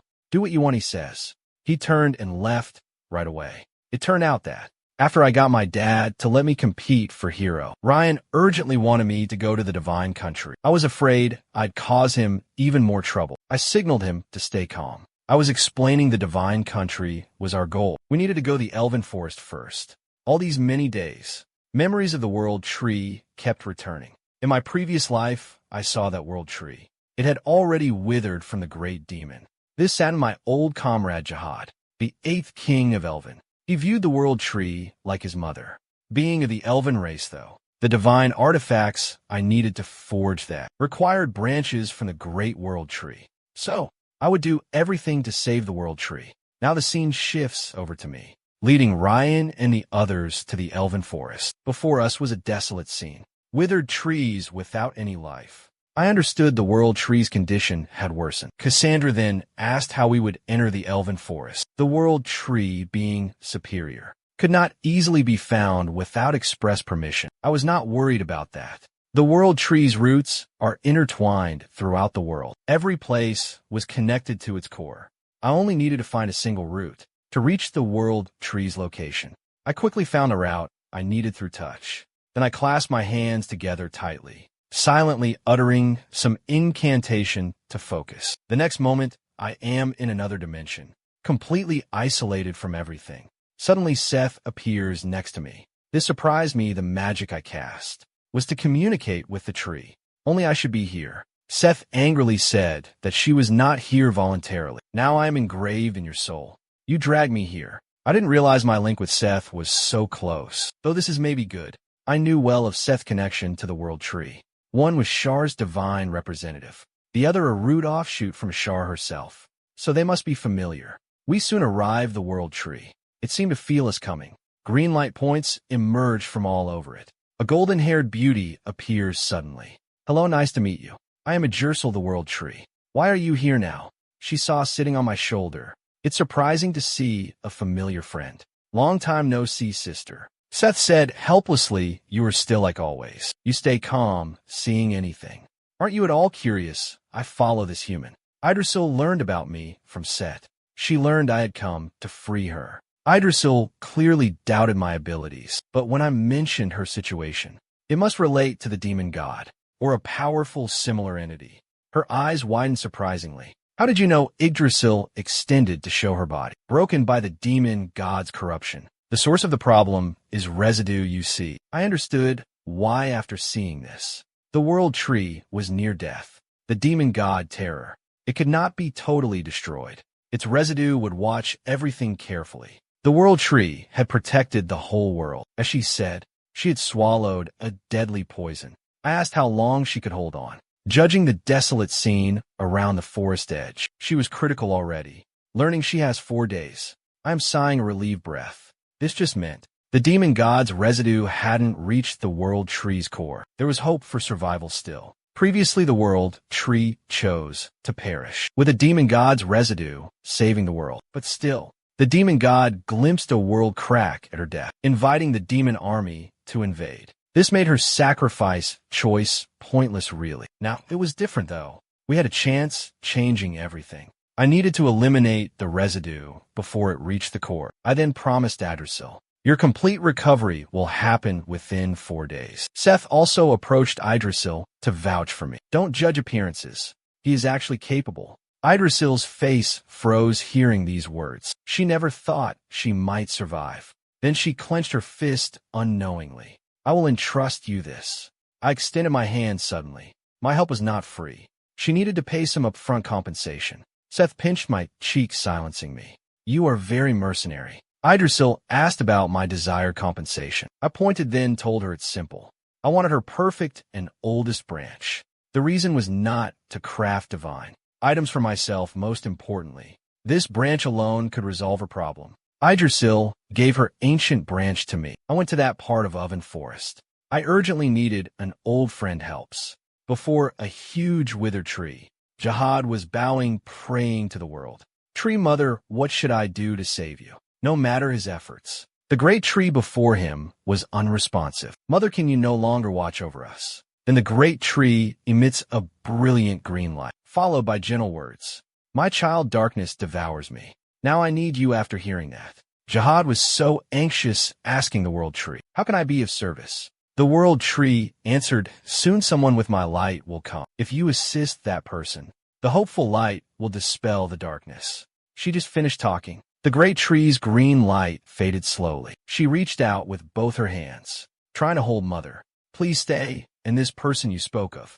I'm standing right here behind you. Suddenly, I appear behind him. Greetings, I am Mikhail Valporgus, world tree's messenger. The scene then changes. Jihad and I are walking to the Elven Palace. I am leading, prompting Jihad to voice his doubts. Have you visited the Elven Forest before? Why are you very familiar with this path?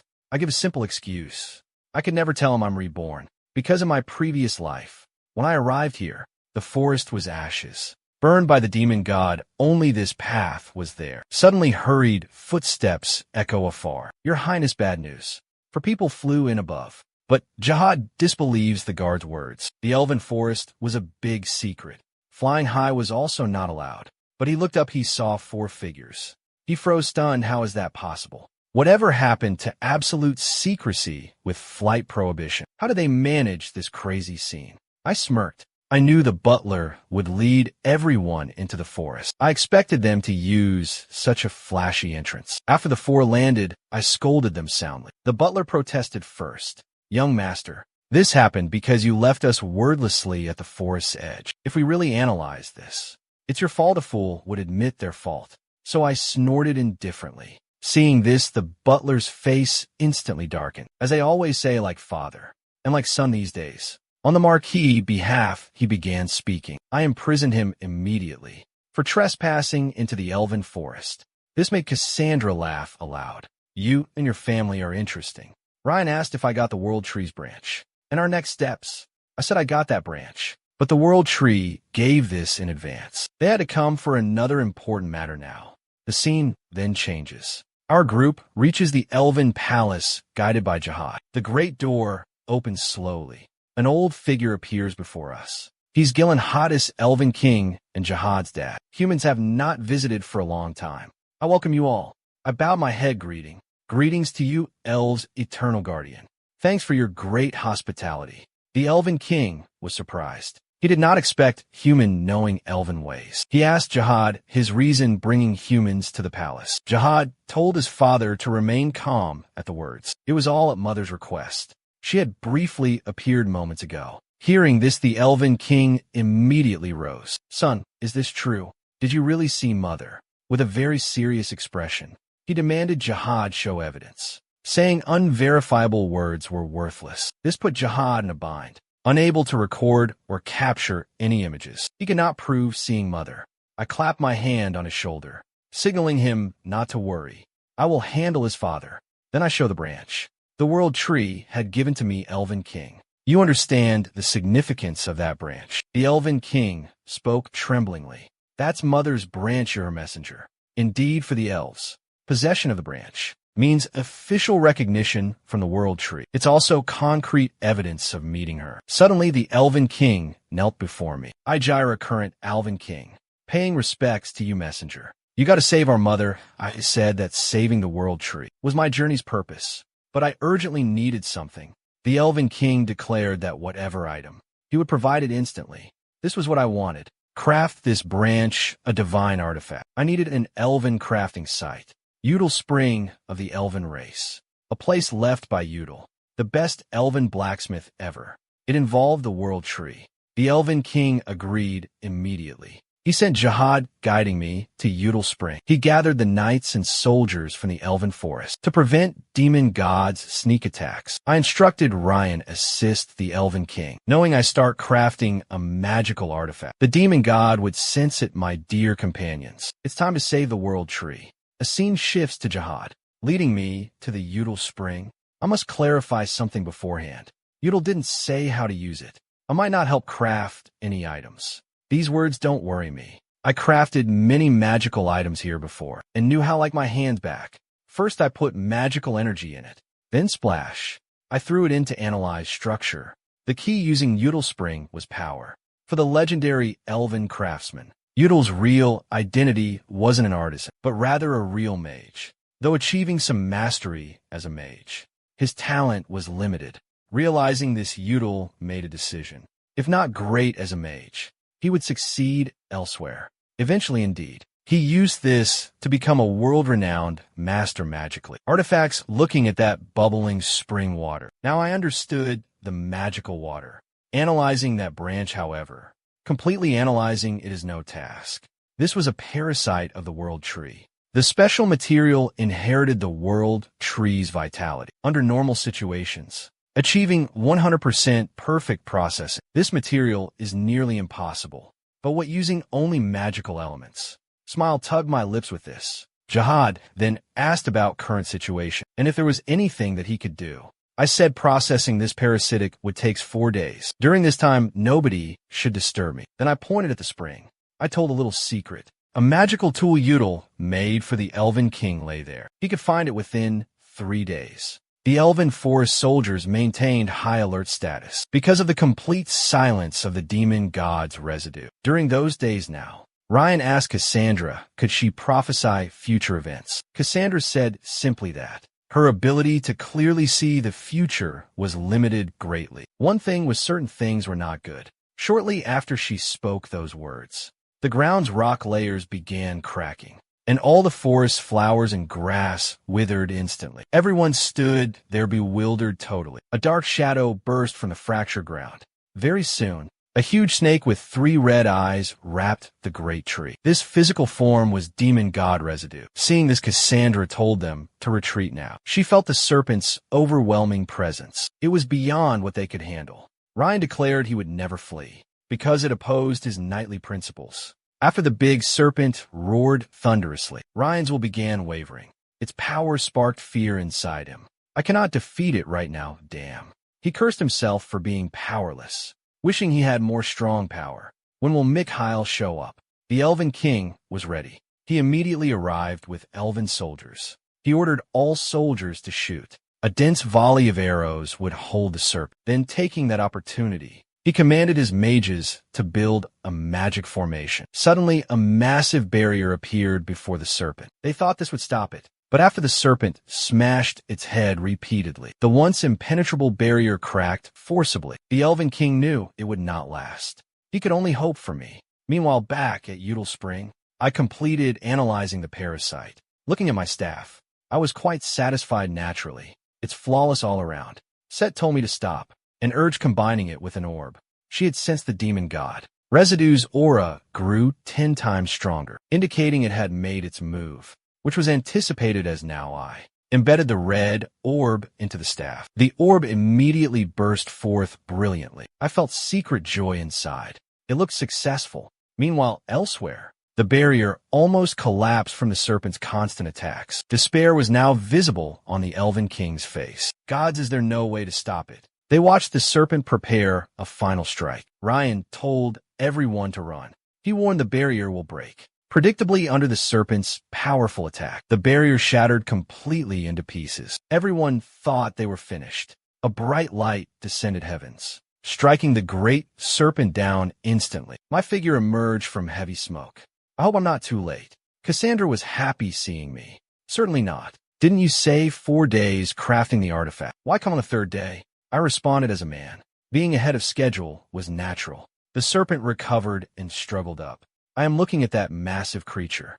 I knew 5th circle holy light magic would not be enough to beat it, if not for my staff, made from the world tree's best part. The attack probably could not penetrate its defenses, but now my problem was slaying that serpent. The demon god's residue parasitized the world tree, consuming much of its power then, making killing it with this staff alone unrealistic. I knew the weakness for my life. A core existed inside its abdomen, destroying that would kill the beast. To get inside its body successfully, someone would need to distract it.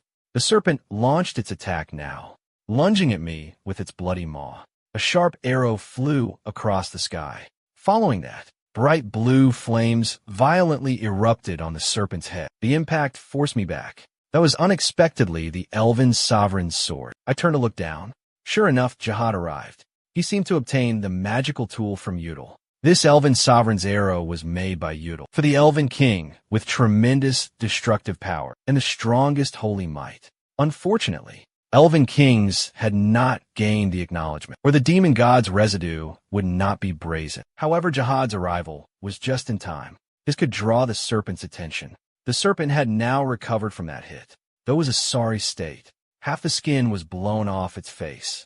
I cast a speed spell on me, taking advantage of when the snake opened its mouth wide. I rushed in at lightning speed, flying a dark intestinal tract. Almost 3 minutes. Set, and I reached the serpent's stomach. We saw many horrifying creatures. Black liquid creatures, there were many. Set told me demon god clusters. The residue summoned them for self-protection. Extremely dangerous beings. They look not strong, though. I spoke, and Set taught me about them. Their danger isn't strength alone. It's their infinite resurrection power. Inside the demon god's residue.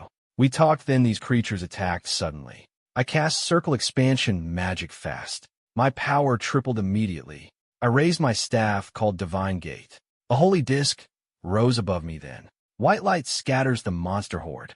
I took a large gulp of tomato juice then. This is really pushing it, but that's probably enough to deal with you. I directed the disc to emit white light. The monsters turned instantly to dust. Set's jaw dropped seeing this. What on earth is that? She pulled my cheeks hard, demanding answers. From her experiences, these things were not so easily defeated, so her reaction was normal. Divine Gate was a spell I had, specifically made, to fight demon gods for these situations, from a knight's past life knowledge. Circle Archmage magic was very hard to use. It consumed a great deal of power. Currently, I could use maybe this for 5 minutes. So, I eliminated the demon god residue within this time frame. Set and I quickly arrived where the core was. I finally found you. You bastard, the creature astonished Set greatly. She expected the residue's true form, the demon god's eyeball. It caused Yggdrasil such torment. With only 3 circle enhancement minutes remaining, I needed to end this quickly. The demon god's eyeball seemed to notice my state and immediately emitted a mocking hee-hee. Hee-hee, it manipulated several tentacles attacking me. I don't have time playing tentacle games with you. I immediately cast a blink spell. The next second I appeared before the eyeball. 1 minute of circle enhancement was remaining. The eyeball attempted opening its surrounding tentacles. To devour me, I was 1 step ahead. I pulled out a signal stone. I clenched my fist and crushed it whoosh. A green glowing arrow appeared, cutting all tentacles before me. Jihad shot this arrow outside the giant serpent. Its body was now pierced. It roared loudly as its life force drained visibly away. I am floating before the eyeball. Then I shouted loudly, "You thought the world tree endured your torment without preparation in my previous life. The world tree didn't escape and perished with you. She was never truly lost. She had planted a seed of great hope within you, a spell made for the world tree." I raised the staff, invoking Yggdrasil, circle 7 unique spell. Countless sprouts instantly grew within the serpent's great body. Spreading and climbing were they rapidly, advancing toward the eyeball at speed. Yggdrasil in the distance sensed these seeds sprouting. "Thank you so much, Mikhail," or she said, "will purchase." Joyful tears are flowing. The serpent's body gradually decomposed, dissipated. Seeing this, Jihad wept joyfully. We destroyed the demon god's remains. He could not believe it's real, until a green light raced from afar. It merged into the great tree. The next second, the withered branch is filled with life. Verdant leaves grow rapidly beneath golden light. The tree was enveloped in golden light, emanating a strong life force. Wonderful Mother has finally fully returned. The scene then changes. I was summoned into the world tree's realm. Yggdrasil immediately expressed gratitude, seeing me. "Thanks you for your help. I can oversee the elven forest and care for the children." I told her skip the thanks. I preferred something tangible like rewards. Yggdrasil hadn't expected such directness. "You want my essence, right? But getting my essence would only raise your count. Given my life's worth, this seems too little compensation, so I'll give a part of myself." Hearing this, Set became immediately angry. "Who just give that away? If you give yourself away, how will the world maintain order?" Sister then said, "My reason is the same as your first intention in choosing the child. You shouldn't stop me." Set turned red.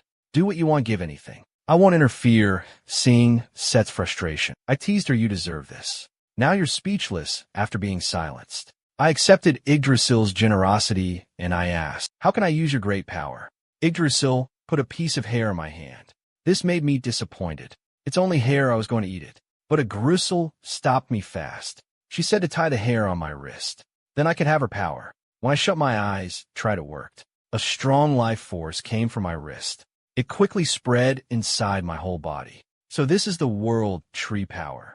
It healed my wounds completely and restored magic circles quickly too. I held out my right hand. I want to try this new power. The fast magical power spinning made my body shake violently. The world tree's healing was faster than magic power. It rotated very quickly. This saved me immediate physical harm. I survived this painful experience. I made my 6th magic circle. This marks my achievement as 6th circle mage. I am returning to the elven forest. Everyone gathered around a bonfire, a big celebration. Seeing everyone's happy faces, I think how wonderful it is if the world could stay joyful laughing forever. This scene was so beautiful indeed. The Elven King suddenly sat next to me. He asked me about my injuries. I said I was totally fine. "But something important you should know now. You should guide Jihad, let him meet the fairies. He could form a contract with the Fairy King." The Elven King smiled so gently. "Thank you so much, honored messenger, for praising my son greatly. I am very proud as his father." I glanced, thinking he was like Jihad described. Jihad would always tell me before, "My father is a wonderful person, and they were correct. The Elven King truly was good. Luckily, I saved him." The Elven King suddenly stood, ready to announce something. Everyone raised glasses to our honored messenger. Without him, we couldn't save Mother. I swear, as Elven King from today forward, elves are allies of Messenger Mikhail purchasing, no longer in the Elven Forest. Hearing this, everyone raised fists shouting, "Long live the honored messenger. May the world tree mother live forever." They tossed me up like some hero. I didn't expect that from the Elven King. It was a real surprise. Yet I felt I'd forgotten something important. What did I forget meanwhile? In the Elven Dungeon Deep, the butler was imprisoned 4 days. The World Tree incident reached a perfect ending. Our group finally begins their journey to the Divine Land. Knight Helen keeps asking me one question. How as I roll my eyes? I'm a Walpurchis family's only son, obviously. She thought I was her dad. Then now, Set said Helen's feelings are understandable. She doubted I am even a human. My recent actions seemed impossible for a young person. I must dispel everyone's doubts. Mikhail spouted total nonsense seriously. As everyone can see, I can accomplish this because I hear the gods' voices. Everyone looked at me like I was crazy. Quit bragging, Mikhail. The holy maiden can't hear the gods now. What makes you a simple mage think you possibly can? Set agreed completely with Ryan, because as a divine messenger, she knew that since Godashar's departure, no divine messages had been sent upon earth. I just smiled a bit, then turned stating, believe it, don't believe. The gods conveyed a message to me. The message is, the divine country will perish. I spoke, then made a friendly international gesture skyward. The roots of the current divine country had rotted. The self-righteousness plus greed of high archbishops were big factors in the demon god's invasion. Before my words deeply moved dear Cassandra, no one understood the corruption better of the current divine country. Everyone, let's go break the scheme those old men set up in the country. Soon our group arrived around Nuke, the divine country's capital. The cleric greeted us at the city gates. He asked about our visit. I gave a scroll. This letter recommends from Archbishop Arley. You know his name. Hearing Archbishop Arley recommended me, he quickly checked the scroll, verifying me. After verification, Arley recommended competing for the hero position. He wanted 1 blood drop on that scroll. This validates that recommendation letter officially and gives qualification to enter the main temple. The entire way, the followers were actively discussing. Since I entered, everyone knew that I'm a hero candidate. Heroes now have nominal titles in ordinary people's eyes regarding the divine country. A hero's prestige had really declined. A hero remains a hero. Every eyes are focused on me. Ryan smiled, suggesting, wouldn't a grander entrance be more interesting? Ryan's words enlightened me greatly. I called out to Set, smiling. This Set gave me an evil smile back. I think I know your plan. She activated the divine artifacts then. Set storm the very next moment. Pure storm power is surging around me. The onlookers' jaws all dropped. They discovered this storm contained holy power. How can this be possible? My ostentatious display wasn't just for show. The main purpose was letting the rats in the crowd clearly see and behold my strength. They could report to those old Archbishop geezers. The butler also noticed these people's presence. He approached quietly, informed me of all. Asking what to do, I blinked my large eyes, indicating I would give a 3-day vacation. Butler, you have been working diligently, so for 3 days do what you want. It is catching rats, hiding, playing puzzle games.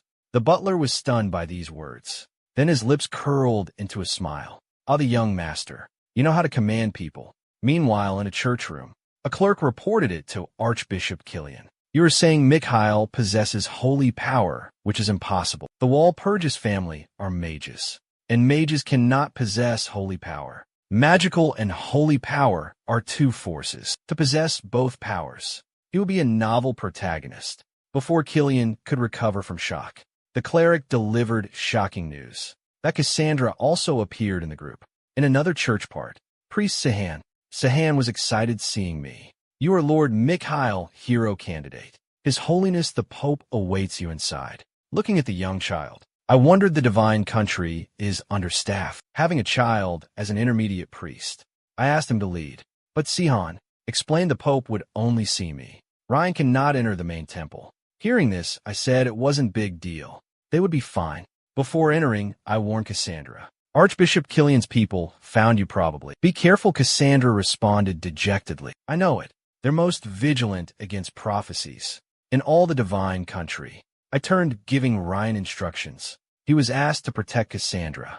I knew this meeting would last quite a while. Cassandra suddenly called me. You asked before why I left my divine country. I should give you a straight answer now. Please go ahead. The divine country didn't believe your prophecies. You chose to leave the well-known prophecy. Is the demon god invading and destroying everything? But her true prophecy went beyond that. She also foresaw a golden-maned lion stood beside the demon god. An inverted sun hung around its neck.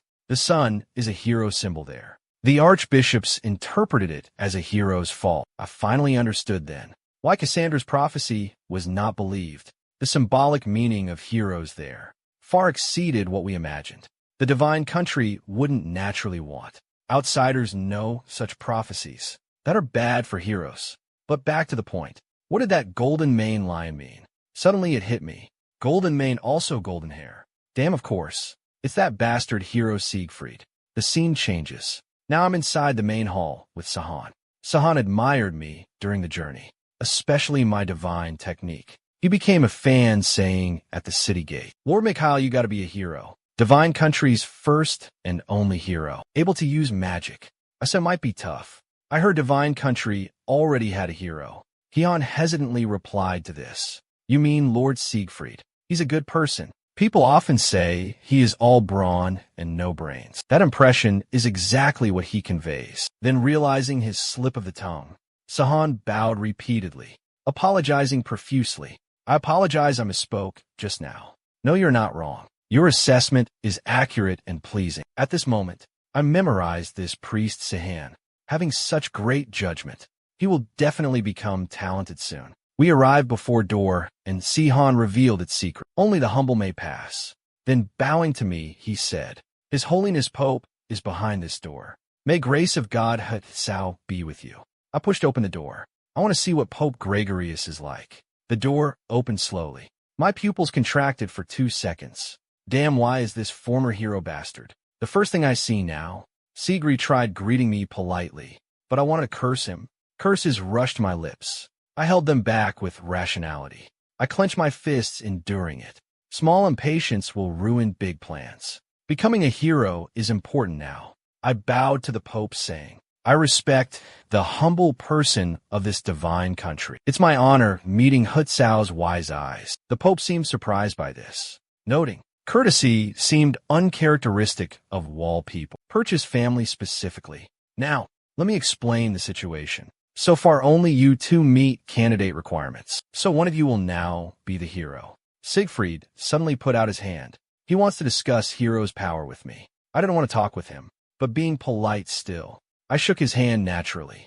The moment our hands touch, Siegfried sent all his holy power at me. "How very dare you," I say. "If you want this game, I will play along with you." I absorbed his holy power by the world tree's power. Sensing a big problem, Sigurd tried stopping his holy power flow, but I wouldn't let him go. I absorbed his holy power. I sent back my own holy power too. After all this, Sigurd was at his limit. Seth told me not to overdo it. He's saying if we somehow killed him, we would be in big trouble. I let a cold snort out. Then I released his hand. The Pope witnessed it all and said, "Mikhail, your holy power is so pure. For pure power, it surpasses even mine. Have you gotten divine revelation?" "Yes, your holiness, it's true. I've received a divine revelation." My brazen lying ability left Seth speechless while thinking, how I never noticed such a shameless guy. Siegfried suddenly shouted loudly at us. "That's not possible, because the war prophecy. God KO has stopped giving revelations to any humans. His Holiness received no revelation. So what right does some mage like you get upon hearing this?" I laugh loudly. "You want to ask, on what right do I?" "Because a hero's existence is special. He never needed the Pope's ordination. A hero has one eternal companion. That is wise God Heko. Were your words diminishing hero's value? Your behavior has degraded God Hetsao to a mere mortal level." Siegfried lowered his head immediately. "I apologize, great Lord Mikhail, for my earlier words now. I cannot bother with this guy." The urgent thing was glossing over the revelation, since nobody knew what it was. I will improvise one right now. I was planning to deceive them all. I noticed a young woman in the crowd. Who was she? When did she appear? The woman noticed my unusual reaction too. She smiled, asking, "You can see me?" I pretended not hearing her. The sweat on my face betrayed me. The young woman snaps her fingers. Suddenly, all time inside the room stopped. I was completely shocked by this. Only one person could freeze time. "Your god Hekao?" I asked. I was feeling kind of awkward. I tried using her name, making lies. I got caught before I finished. She has an attitude. She seemed more like Set. Set knew my thoughts, said, "You're thinking disrespectfully about me." Hutsao noticed Set there, saying, "What a surprise meeting you." Although Set, "Indeed, you've become humbler now. Are you worthy of speaking? Should I tell embarrassing stories pursuing SAR?" But before Set could speak, A loud crash and Hutsao throws Set. The force was strong. Set almost met Asar. Then Hutsao asked me that earlier question. Your eyes have shown great insolence, though you inherited Asar's great legacy. Now I am the only god. Why do I see no reverence for me? Her words immediately made me angry. Whether it was the world tree dying, or great demons expanding their power, you chose to stand idly doing nothing. So why should I show reverence? Hearing this, Cacao was stunned momentarily. Then she smiled, saying, You're interesting. If you're mad, I haven't responded to revelations. I can only say I'm helpless. Making a silencing gesture, she continued. My words cannot be transmitted. I do not respond. Though people call me God, I'm not all-powerful like Asar. My words cannot reach the people. Even prophecies, my backup plan, failed to gain people's trust completely. Hearing this, I was very dumbfounded. But you are a god. What in this world could be beyond your ability? Hakeo replied this would take very long to explain. I will clarify it all another time. As the only human currently communicating with me, I need you to help with something. For some reason, her words could not be transmitted, so she hoped I investigate the cause. In exchange, she would help me to become a hero. Although I had confidence becoming a hero my own abilities, her problem might be related to the demon god. I agreed to the request with another finger snap. The frozen time resumed its flowing. Sigrid was still persistently asking now, what kind of revelation God gave me? You are so eager knowing. God said to me, the divine country's current state deeply disappoints her. Siegfried immediately condemned my alleged insolence, daring to defame our divine country. I expected his reaction. You haven't confirmed my revelation's authenticity. You call me insolent now. You don't take God seriously, I think. A brainless guy should just stay quiet. I turned toward the Pope. Oh yeah, God also said something to me. Your Holiness, you adopted 2 children. One you kept close to you. The other you neglected greatly. The popes widened with total astonishment. Only a few archbishops knew this information. Inside the divine country they knew, yet I revealed it accurately. He became convinced that I had received revelation from Hutsao. Actually, these words were not Hutsao's revelations, but my own wishes to accomplish. The divine country's base had become totally corrupt. The status quo needed changing. It didn't matter if they believed those words were revelations. Once I made these real words, they would become revelations then. The Pope's State of the Hero selection talk would end. Today he needed to consult archbishops. Leaving church, I discovered a strange thing. A pattern mark appeared on my hand's back. Set told me this was the unique pattern, representing Hakeo's inheritance, indicating her accepted commission I have. Set remarked I had 2 patterns now, wondering if I'd become some street boss with a full mythological tattoo package. You know that's possible. I was chatting Seth and Ryan. Was almost going crazy. A huge battle was erupting before his eyes. Habe arrived the divine country's strongest holy knight. His purpose was taking Cassandra away. Obviously, it was Helen, Cassandra's guardian knight. Could not agree. You cannot see her if you don't go now. Don't you blame me. Hearing that, Habe just sighed lightly. Then he stepped forward now. His foot cracked, the groundstones flew. Has anyone told you how drawing a sword against a holy knight is dangerous? Besides, Lady Cassandra belongs to the divine country. It is natural for me taking her home. Seeing the opponent's move coming, Ryan immediately protected Helen behind him. This action greatly angered Habe, who warned Ryan if he didn't move, he would be an accomplice. Ryan declared Helen was his friend. Standing by idly dishonors the Parslav name. Ryan drew his sword, assuming a fighting stance. You are the Empire's rising star. Ryan Parslav, I give chance. For your family, one more. Step aside. Now, I won't make this difficult. Ryan's response was absolutely firm. I said I will not move. The words left his mouth. Ryan charged forward with sword. He felt fear and excitement. Deep fear, because the strongest holy knight was his opponent. Excitement that the chance to cross swords with a warrior. Their blades then clashed. Ryan recognized the gap between them. I can't defeat him now. Cassandra shouted, cease. The battle without suspense stopped there. Habe is the commander of the holy knights. You should not barge in rudely. Habe said this was his holy knight duty. Archbishop Killian had repented his past deeds. It would never occur again. So come with me. Cassandra understood perfectly. This man was on Killian's side. If she were taken, she would be imprisoned, never leaving the divine country. What if I refuse? Will you take me forcefully? Hebe said he would do it. I am not negotiating. To prevent Ryan and Helen, who were protecting her being hurt, just as Cassandra was agreeing. My voice came carried from afar.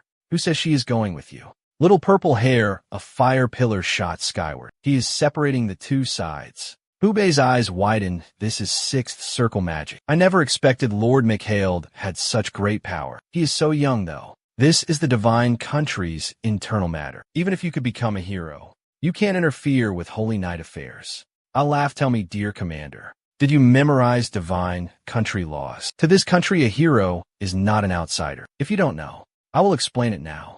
Hubei was stunned briefly. He admitted his mistake, still unwilling to give up. He mentions Cassandra's disappearance suddenly. I said Cassandra hasn't disappeared at all. She's always been with me. A hero candidate, that is. You cannot take her away. Seeing him still hesitating to go, I angrily pointed at him, asking, you still are not leaving? Are you challenging the hero's divine position? Faced with this weighty accusation, he dared not to accept that. Sorry disturbing everyone I say today. I'll leave after seeing Hubei going away. Helen and Cassandra were about to feel relieved. I spoke coldly, looking now. Then we talk, returning to lodging. First, I confirm Helen's true identity. So remove Helen. Your helmet off, please. Surprisingly, Helen's true identity is hidden under armor, was that hero's sister, and real name wasn't Helen. But Ida and I, Barun, exceeded my expectations. I asked to remove her helmet because, during our time together she gave me long-forgotten dissonance. I subconsciously thought that she might be my former friend, but I expected this outcome not. I then asked Eda why to accompany Cassandra, expelled from divine country. You could live a more comfortable life there. Your brother is the rising star, golden lineage. Knight's a hero candidate. Hearing my words, Ida's eyes grew distant now. She began about her childhood experiences. My brother and I abandoned orphans were. We relied on each other to survive. In an alley by dark forces controlled. As everyone knows it, children in the alleys were treated like disposable things. Though life was cruel for little me, it was my life's happiest time. Because my brother would unhesitatingly always stand before me, protecting me. Everything changed when Archbishop Killian arrived. The sacred temple became a new home. We didn't scavenge for food and garbage. But my brother changed. He joined the Golden Lion Knights. He showed an arrogant side slowly, ignoring the opinions of others. His first act as a hero candidate was cutting down the Prophet's supporters. This news surprised me a bit. That Siegfried had removed everyone around Cassandra. Ida then told me the Archbishop had confused his judgment. He used the prophecy's ambiguity many angles. The Archbishop used this point, exploiting her brother's great justice, showing him those suffering because prophecies. I understood Cassandra disappeared suddenly. It was all Archbishop Killian. I chuckled lightly. If EDA spoke true, it was real ironic.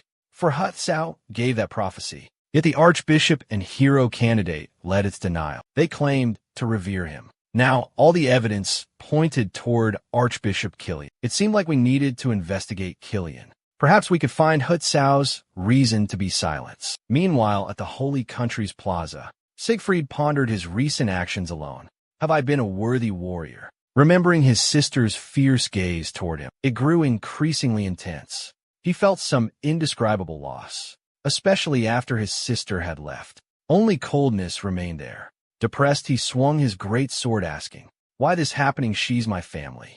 So she can't understand me now. Archbishop Killian came closer, smiling broadly. Siegfried, am I interrupting sword practice? Siegfried hastily replied, no, my lord. He is asking what you're doing here. Your Grace, Gillian said lightly. I came to tell you something. Do you remember a young Valpurgis? The candidate came to this divine country. Right now, he hangs with the Prophet and your sister too. The sword fell from Siegfried's hands. What did you just say, your grace?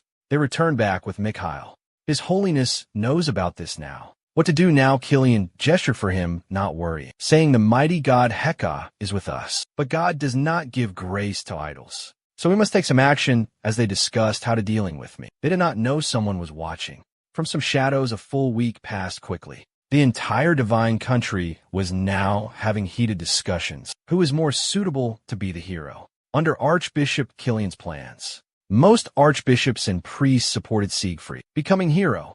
Generally, they believe as a holy knight. He represents the divine country's image better. Ryan was anxiously scratching his head now. Mikhail, what are you doing? They have started self-promoting as divinely chosen. You have been in this room 7 days. Are you quitting hero selection? I said he should not be anxious. One very important person had not yet chosen. Also, there was a significant reason.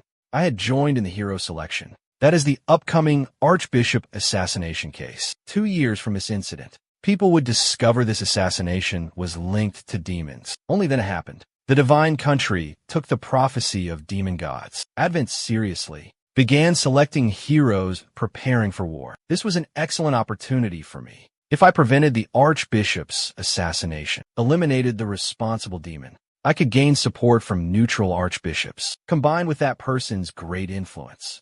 The hero position would definitely be mine. Then I subsequently inquired if Cassandra had contacted the person. She replied, I have followed your instructions. I cannot guarantee he will arrive.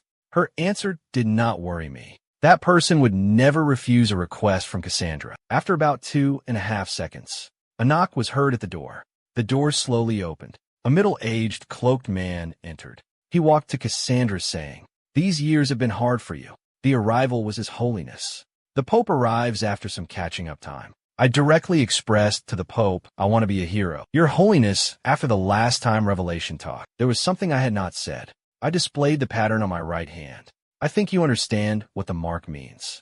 The Pope's eyes widened in shock then. You have Hutsao's inheritance. Have you met her personally? I confirmed, meeting her the deity told me. The divine country must change now. So for the great God Hutsao, I need your assistance. Your Holiness, the very next day. Archbishop Killian trembled with anger in his private chamber during the divine country's meeting. Just hours earlier, the neutral archbishop suddenly supported my hero candidacy. This instantly shocked everyone there, causing widespread discussion. Everyone knew this archbishop was close to the Pope. His support was the Pope's support.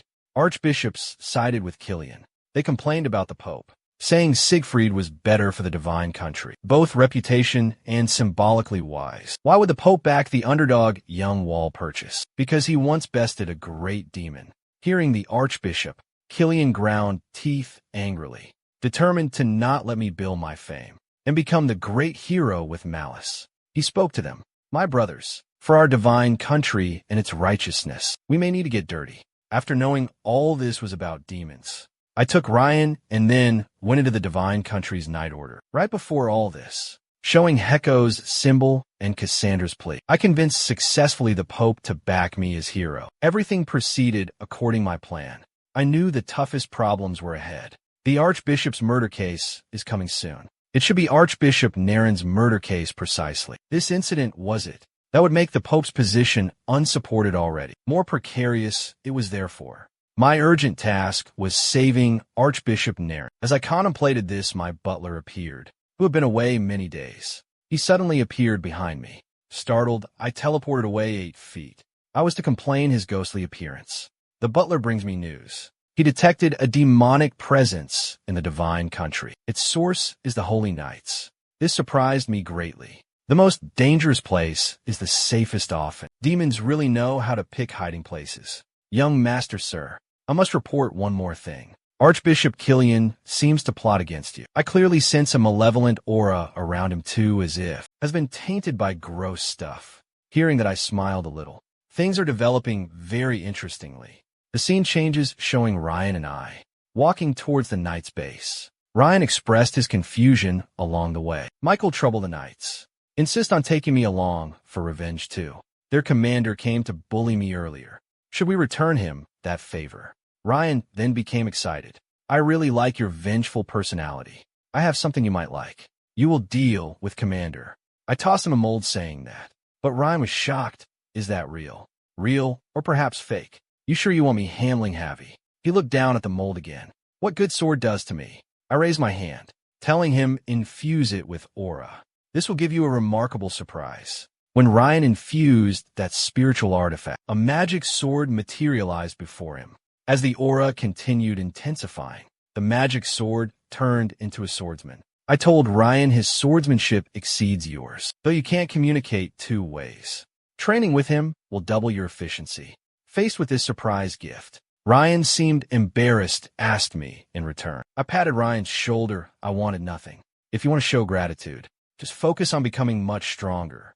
I will need you later. We arrived at the Holy Knight's place. The two knights on guard recognized my status as a hero candidate. Then they inquired about my business there. I'm here to see Commander Habe. Please announce me. Hearing this, those two instantly hesitated. We are sorry, Lord Candidate. The commander is not here. Please come back later. Their strange behavior confirmed my suspicions. Something was up within the Holy Knight's ranks. Ignoring their words, I got ready to go inside as a hero candidate's inspection duty. Then footsteps echoed from nearby us. It was Commander Habii there. How lucky you came to meet me. Commander Habii, a gloomy face, asked about my visit's reason. Learning we came to challenge him, he was shocked. He realized it was Cassandra's seizure attempt. I apologized, Lord Mikhail. I was mistaken and apologized formally. But I cannot accept the challenge. Holy Knights do not fight innocents. Seeing the other party refusing, Ryan started taunting them to their faces. You do not fight the innocent. Seemed you were scared to face us. Finding excuses to avoid a fight, I escalated things further, saying maybe all Holy Knights are bullies, preying on the weak, fearing the strong. Are they worthy of serving God? Hutzao hit a nerve. Habie's eyes turned cold. Lord Mikhail, please take back your words. I accept your challenge under Habie's lead. We entered the Knights area. Watching Knights spar in the training area, Ryan looked very excited. He had wanted to be a Holy Knight. Their intense training made him yearn even more. We pass a banner. I detect a nauseating presence. No mistake, a demon hides here. And this one is my old acquaintance. The divine country gathers. The world's powerful and most devout priests. It's hard for demons to survive. But that one's exceptional. Naturally immune to some holy power. He excels at mimicry too, often using acting skills to destroy his prey. This guy had a fatal flaw. Once his mimicry is succeeding, even he would forget he plays a role and would act and think completely according to the mimic subject's behavior patterns. Then I asked Habie if any abnormalities were within the Knights recently. Habie turned, saying there was none. That expression looks cold. I knew he was telling the truth during our interaction. His eyes had not moved at all. I could get no more useful information from him. I had to check things by myself. I used detection. My eyes turned completely black. Nothing unusual here and nothing there either. I thought this would be a wasted trip. Then I discovered a black thing moving underground. I couldn't find him. It was underground all this time. I told Habie I'd investigate below. Habie's pupils got smaller. I saw this very subtle change. He was hiding something indeed. I asked him again about down there. He gave me a similar answer, that he knew nothing. Habie remained very resistant, so I chose to investigate personally. He saw my determination. Habie could not dissuade me anymore. They offered to escort me downstairs. I refused, pointing at Ryan behind me, saying, "He is challenging you now. You need to defeat him." I said I wouldn't be alone. My companion was arriving. After I finished speaking, footsteps echoed nearby then. The arrival was that bastard warrior Siegfried. To expose the demon inside the Knights, I brought Siegfried to the space underground. Beneath the Knights' quarters it was. Siegfried complained nonstop during the journey. He didn't know why I investigated here, saying below was an abandoned warehouse. I glanced, informing him something awful lurked down below. Your job is shutting up, following me. We reached the lowest level quickly. Siegfried had said it was a warehouse, containing some broken wooden crates only. Siegfried gave me a disdainful smile. I told you already nothing was here. The Holy Knights would never hide these things. I signaled he shouldn't act so sure, lest he be made a fool instantly. Then I summoned Set, asking Set to activate the divine artifact's power. As emerald light appeared from my staff, a strong wind swept the whole warehouse immediately, carrying a tempest's true force. Under divine influence power, something hidden became faintly visible in darkness. As the smoke cleared away completely, a beating flesh sphere appeared to us. Siegfried was stunned seeing this. I asked him, was this your nothing here? I raised my hand up, charging light magic. With a squelch sound, I crushed the sphere.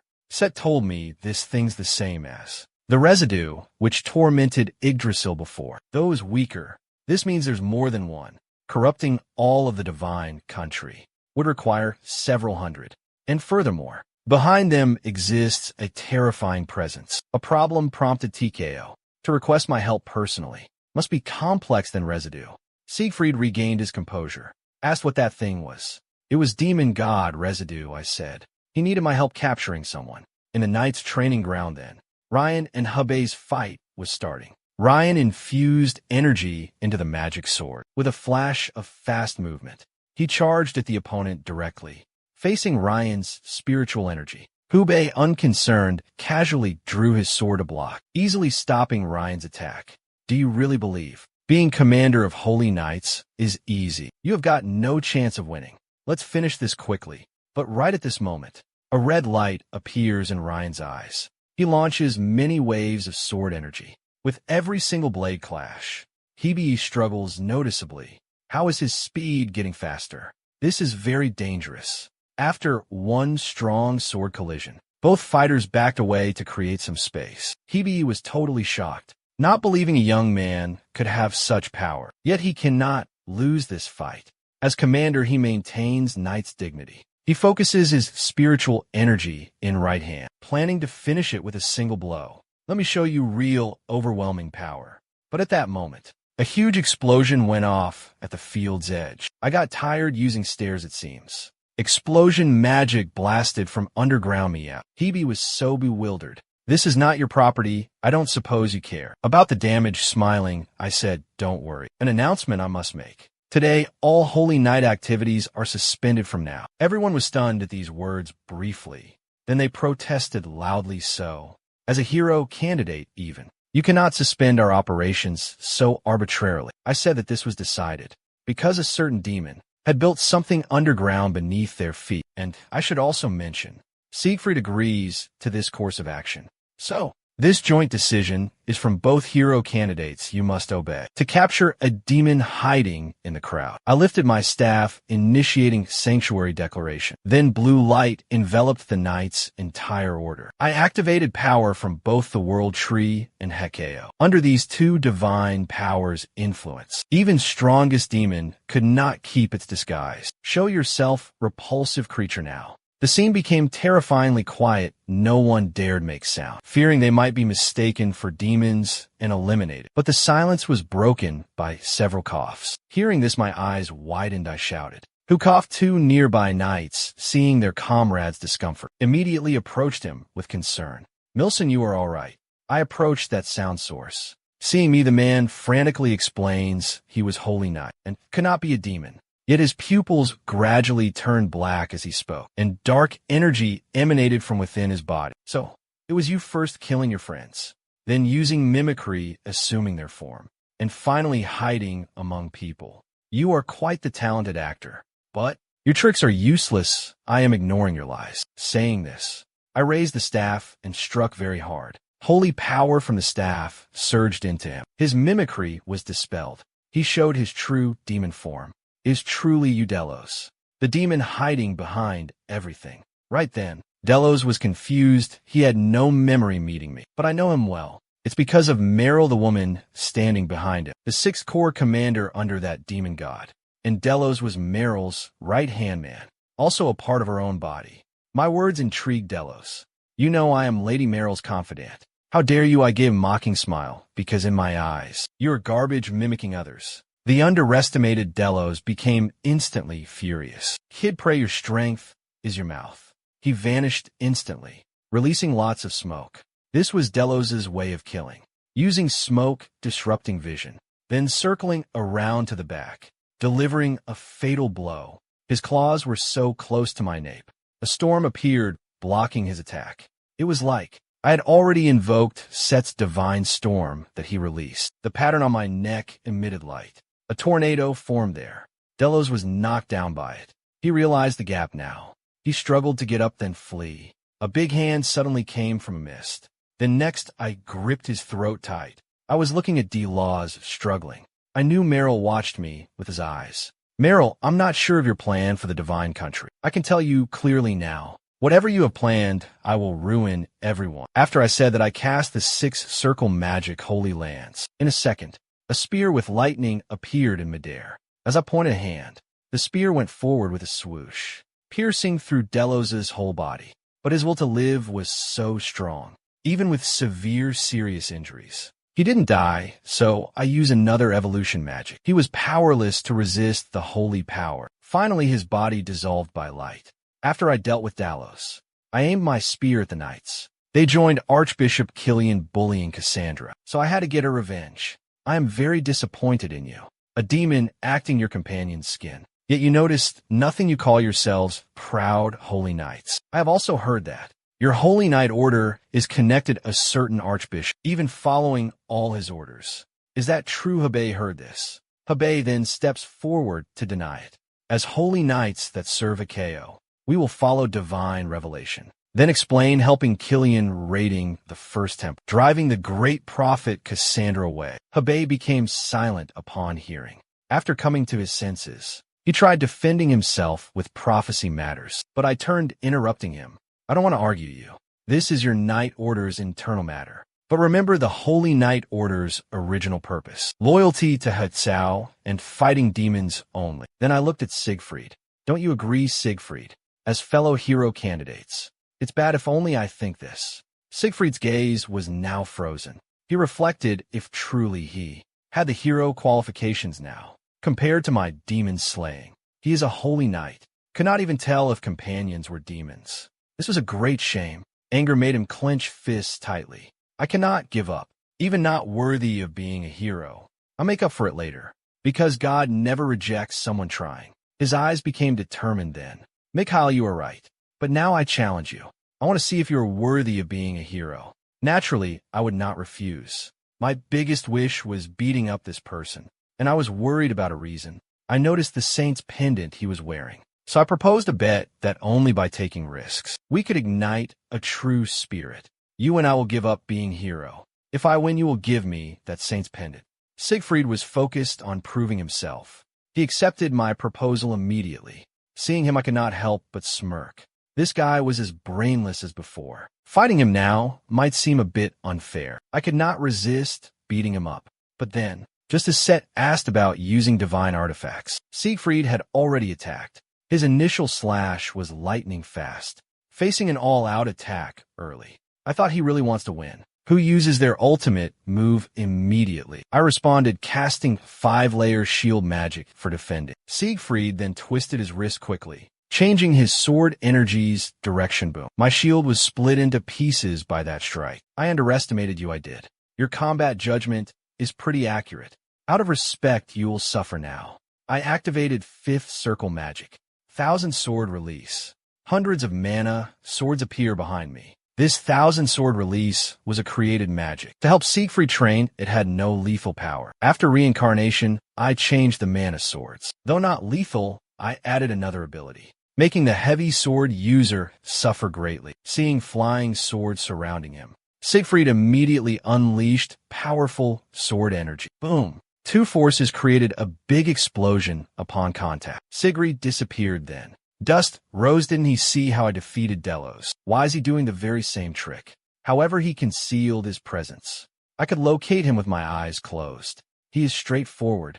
He'd attack frontally. In his mind, a mage cannot use magic after big spells. He wouldn't sneak attack. I'm not the mage he imagined. While using 1,000 sword release, I casually cast 5 layers of slow magic. Siegfried felt heavy next, unable to move at all freely. He was struck by Mona's swords, crying in chaos then. This magic made him doubt all life choices. The stubborn guy still insisted he can fight. I really enjoyed his strength, and fighting to one's fill is just wonderful. I gestured and told him, you can definitely still fight. So there is 100 manasaurs in the sky. Siegfried was absolutely dumbfounded. His whole body was shaking. Oh, I'm going to die. I gotta run, he managed to say. I put an index finger on his lips, then told him playfully, what are you saying? The night is still so young. My words fried Siegfried's brain. What night? It is broad daylight. Before he understood my words, mana swords fell from the sky. Scene changes. Siegfried fainted foaming. The knights all felt cold chills. Lord Mikhail, are not you being extremely brutal? Seeing this, Ryan could not help commenting. What a madman he is. The very next day, he regained consciousness immediately. He handed over the saint's pendant like promised. After receiving the pendant, Set, I recognized it was something really valuable. It could not only enhance the bearer's holy powers, but greatly increase a recovery rate. Most importantly, are beyond these two functions. It's a hidden ability. Was made this pendant worthy a holy relic. However, that function could not be used yet. After many blows, Siegfried was completely dazed. Mikhail, I thank you for fairly fighting me. I simply lost because my strength was not enough. Hearing him, I was speechless. This guy was brainless in his previous life, not realizing his real problem. I then questioned this guy. If this were not a duel, would you fight me another way? This question exceeds Siegfried's mental capacity greatly. He did not understand what I meant at all. Never mind, I'll be direct. Would you choose to sneak attack or use hidden items later? Siegfried showed disdain after he was hearing this. What ridiculousness are you saying now? Those are improper methods. Heroes resist them. I said back, even if many people die from it, you still gonna hold your principles. Siegfried's eyes suddenly shrank. He had never considered this at all before. If someone can't protect all, can he be called a hero? I hoped he would change hearing my words. But when I saw his hesitant face and tightly clenched fist too, I turned and then left. This guy was just like in his old life. No need to talk to him. I heard what he was going to say already before. My ears were getting tired returning. Ryan asked if my earlier comments were too harsh. He thought Siegfried wasn't a bad guy, just appeared a bit foolish. I turned explaining if he were an average person, I would not treat him that way. But hero candidates required responsibility is way greater than imagined. Ryan walked pondering about my words. I suddenly stopped. Damn, why is that stinking old man here? This person I loathe was Archbishop Killian. Ryan saw him too, asking about my next move, noting he was not an easy opponent. Of course, what else could I be planning? I will confront him. I quickly walked to Archbishop Killian. Our encounter would be as mortal enemies, meeting filled with burning hate. But next we both instinctively showed big smiles. They warmly shook each other's hands. Lord Mikhail, I never expected meeting you. Seems I am truly lucky. Facing Archbishop Killian's flattering praise, I smiled, replying, you're blessed. It's fortunate for the entire divine country, too, that the great prophet escaped demons. He froze hearing the word demons. I smiled and continued saying, driving away the great prophet, only demons or complete trash would do. Who else would hate our great prophet? Such a talent of this divine country. I changed our subject. Oh yes, a prominent figure such as yourself. You, Archbishop, couldn't be the scum I mentioned. Right now, Killian trembled with rage at these words. Though he understood, I implied he was trash. He was unable to openly face me, and only smiled, agreeing with my words. But Lord Mikhail, about you wanting to be a hero, I did not think you fit. I smiled, interrupting him. Your view means nothing, because ultimately decides the hero has not been you but God. Wise Lord Hekao could not counter me. Killian then turned to go, not wanting my any more sarcasm. But just then, a nasty smell suddenly filled the room. Set covered quickly her nose. There is a demon's vibe here. I looked sideways at them three. Sure enough, Archbishop Killian looked very suspicious. This strong smell must come from him. Seth asked if I knew which demon it was. I confirmed that I definitely could, because this smell is like the eliminated Delos. He has a twin brother. Delos was a demon of mimicry assassination. His younger brother, though, Rhodas, is great at infiltration, also manipulation. To stop him harming the divine country more, I plan to find and kill him. However, Set thought that guy was not important. Suggested I first check various parts of this divine country. She had sensed the demon god's right eye, somewhere around the divine country now. Expecting this caused Hatsao being quiet. If the demon god's right, I was here. It would explain the many demon god remnants here now. If so, let's find it together.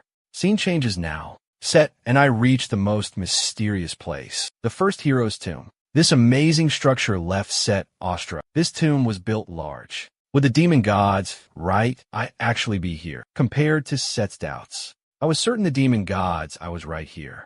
After all, my friend, this was the least suspicious place in all the divine country. At this moment, Set was curious. If you become a hero, which generation would you actually be? I told Set 7 heroes existed so far. Without surprises, I should be number 8. If the first hero saw the divine country's corruption, he would probably turn in his grave, feeling angry. After entering the main hall, unease welled up inside my heart. My guess wasn't wrong, apparently. The demon god's right. I was here hidden. I could just hope it was not hidden there. And that location was the first hero's coffin containing the corpse. Then I gently put my hand on the barrier. First hero, please forgive this offense. As my words ended, the entire protective barrier instantly broke into pieces. My action made Seth totally dumbfounded. The demon god, I could not exist with a hero's body. And the recent barrier also showed the I cannot be there. What if it invaded a hero's body before death? Seth's heart trembled hearing that. She was shocked by my theory. To verify whether my hypothesis was right, we had to open the coffin to investigate. But when I opened the coffin, my gaze immediately went dark. The coffin was empty. In its place was a deep hole. Michael, now, what should we do? It seems we are in real trouble. Compared to Seth's great concern, I remained pretty calm. I said the situation wasn't bad. We should be grateful we found this. Then I jumped into the hole. We discovered the problem. Now we just solve it. Soon Sat and I reached the hole's bottom. The first hero's corpse sat before us. His right eye moved a bit. You finally came, I waited. After he spoke, the first hero's corpse stood laughing. A black aura gathered in his palm. A black energy ball shot toward me. I immediately used ring expansion magic. Then 6 circle magic flame shockwave. The two energies collided then. A huge explosion happened. I was amazed it was the hero's corpse. Though this body's power was almost gone, it released such strong energy. Right then, the demon gods, I attacked again. Countless black tentacles appeared instantly before me. Seemingly, it intended a finishing strike. Unfortunately for it, I'm a 6 circle mage. Now I use ring expansion. Magic amplification let me cast high-tier magic. I raised my hand, casting 8th circle magic. Ice Throne created a huge ice wall. Ice crystals made it appearing before me. It froze, all the black tentacles solid. Set was about to praise me. Her pupils suddenly contracted seeing the first hero's corpse. The demon gods, I controlled it, drawing its holy sword now. Dozens of magic circles appeared behind him terrifyingly. They were all 9 circle magic. I was still recovering shocked. All these spells crashed toward me. I quickly activated Set Storm. Powerful storm force spread from my palm. A bigger explosion happened violently. I teleported above the demon god's eye. Then I grabbed its head. Bastard finally got you. But the demon gods, I felt no panic. Regular magic cannot hurt a demon god's part. I was ready for this. I imitated magic from my strongest companion. The martial artist's self created one. Beast King, lend me your holy fist. I threw my mighty punch. Red force entered into the demon god's eye. The energy made the demon god's eye explode, and it perished in the blinding explosion. I was in a pure white space. The space was different. I knew this was Heck House creation. When are you planning showing yourself? A deep voice came behind me. She needs more time to prepare, so wait. The speaker was this first hero to show his gratitude. If I hadn't come and saved him, he would have been lost in endless despair. I smiled a little. Your years of torment are now done. Now you can finally rest in peace. You are quite an interesting guy, but seeing your air, I am at ease. I entrust the world's future to you. Saying these words, his body emitted white light and began to disappear. Hekao appeared from somewhere and jumped onto my back. You excelled resolving my silence. You also eliminated that repulsive parasite on the first hero. She spoke excitedly. She patted my shoulder, asked what reward I would want. Hearing that, I briefly contemplated. Could this prize be given to Cassandra? Well, bestow blessings upon that young lady, seeing your prophecies. Because of you, she went through stuff that should never happen. Hekao said she would bless the girl, but she should have already done that. It's no reward, so you want nothing else. I cupped my chin, thinking again. I received the divine symbol already, due to the autonomous circulation training. Mana wasn't a problem either. So what else did I need? Something clicked suddenly in mind. How could I forget that? Hutsao heard I wanted stigmata. She was stunned momentarily. I raised my hand, confirming. You heard me right. Stigmata is a god's best blessing. It's valuable from you to me. Hutsao smiled mischievously at that. You are very interesting. I want to see your reaction. I've never given it to any child. But let me say this first. The stigmata is divine. So there's no guarantee that you won't be consumed. Do you still want me to give you the stigmata? I answered with eyes that were determined. Yes, this power is needed to face the demon. God Hekao took my right hand and began to inscribe. She told me, Stigmata won't make me instantly stronger. It enhances my divine nature a bit, and this effect will get stronger later. She let one drop of her blood on my palm. She said the stigmata inscription is done. A strong stinging pain went through my right hand. Red lines spread all over my whole body. Become much stronger like that. Mikhail, I said, I hope to see what you achieve in the future. I opened my eyes then. I would return to my tomb. Set immediately came over, asking had I visited Heko, that woman. After I confirmed it, she waved her fists angrily. That lady is petty, they say, because I talked about her. She excluded me entirely now. She was still cursing Hut Sao angrily. A stone pillar fell down. Landing on Set, the pillar landed. I found a white robe, a letter. It was from Hut Sao, I found. Tell Set that brat go die. This robe is your gift. This was the saint's robe, essential for all previous heroes. A symbol she acknowledged me. Set crawled out from the pillar. Is this Hikayo's present? That woman's so stingy. After he put on the robe, I signaled it was not the one. This is her gift. Seeing this, Set looked dumbfounded. That woman put the stigmata on you, Set. She immediately began nervously examining me, knowing the stigmata's many dangers. It could cause one to lose humanity. She relaxed, confirming I had no reactions. Afterward, Satin and I left quickly. After I eliminated Delos and the demon god's eye, Meryl, hiding behind, observed. She could not sit still. To prevent the failure of divine country plan, she decided to eliminate me at the ceremony. 3 days passed, however. The divine country had strongest holy power. She could not invade as a great demon, so she sent Rotes to find a vessel. Within the divine great country, Archbishop Killian vented his anger in his room. My appearance made him lose the hero control. Candidate selection process also. It disrupted plans to usurp the Pope's divine country rule. Now Priest Heron was actually Rotes disguised. Appeared before him. Killian asked, immediately finding his real backbone. Heron did God deliver an oracle. He believed Heron was a sent child by God, because following instructions meant any trouble resolving. Heron smiled, saying he heard God's prophecy. God was dissatisfied with the current hero selection and stated not allow a magic bloodline. Like the Valpurgis disrupt the divine country's great order. He spoke this. Heron stepped forward, placing his hand on Killian. With a vicious expression, he said, for that one person's sake, I hope you're ready to get bloody hands. Influenced by some demonic power, darkness invades Killian's eyes now, easily without effort. He gained control over his body. Time flew. 3 days passed fast. I was waiting now in my room for the hero selection. Archbishop Naren glanced at a recommendation letter, confused about what I had done these days. I not only persuaded most neutral archbishops, but even the Siegfried supporters turned to my side too. I suggested maybe he had not gone vote gathering, because I taught him a good lesson recently. 3 hours left until hero selection time. Siegfried still hadn't come. Archbishop Naren wondered, would he forfeit? I smirked, saying he will definitely come. I haven't had enough fun beating on him. 2.5 minutes later he came. I saw Siegfried running toward the church. He was still deep in his depressing date, thinking about his former comrade. Had really been a demon, and as a hero candidate himself, he failed to see it. This made him question his path. Was right or wrong? I thought you were least hero-like. Your actions were most heroic, admit that. So now, Mikhail, I'm very confused. What do I do next? My gaze darkened, hearing all of it. You really are self-unaware. I clenched my fist hard then. My fist landed on his abdomen. He suffered a heavy blow. Siegfried's eyes rolled back, flying away. I coldly told him then, you want advice? You should work fixing that stupid brain. You know why I'm so angry? Because you say you want to change, but you never listen to other people's advice. Brad, if you want change truly, you should not come here.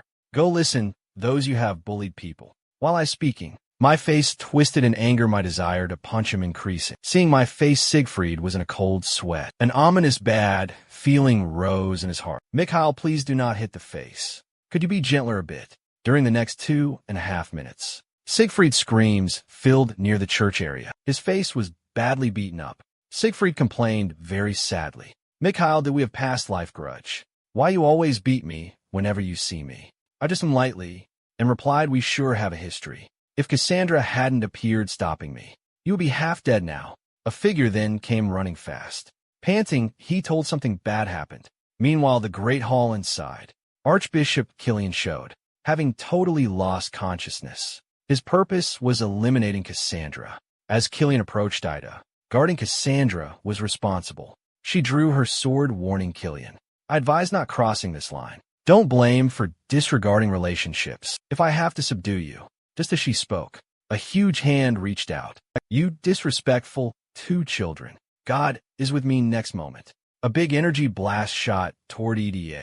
Though she quickly blocked with her sword, she was still knocked and slid dozens of meters back. Right then, Ida keenly observed that Killian used no holy power because dark aura surrounded him. Without any holy presence at all, an archbishop should exude from the holy country. Killian spread his arms wide. A black goat emerged from his aura.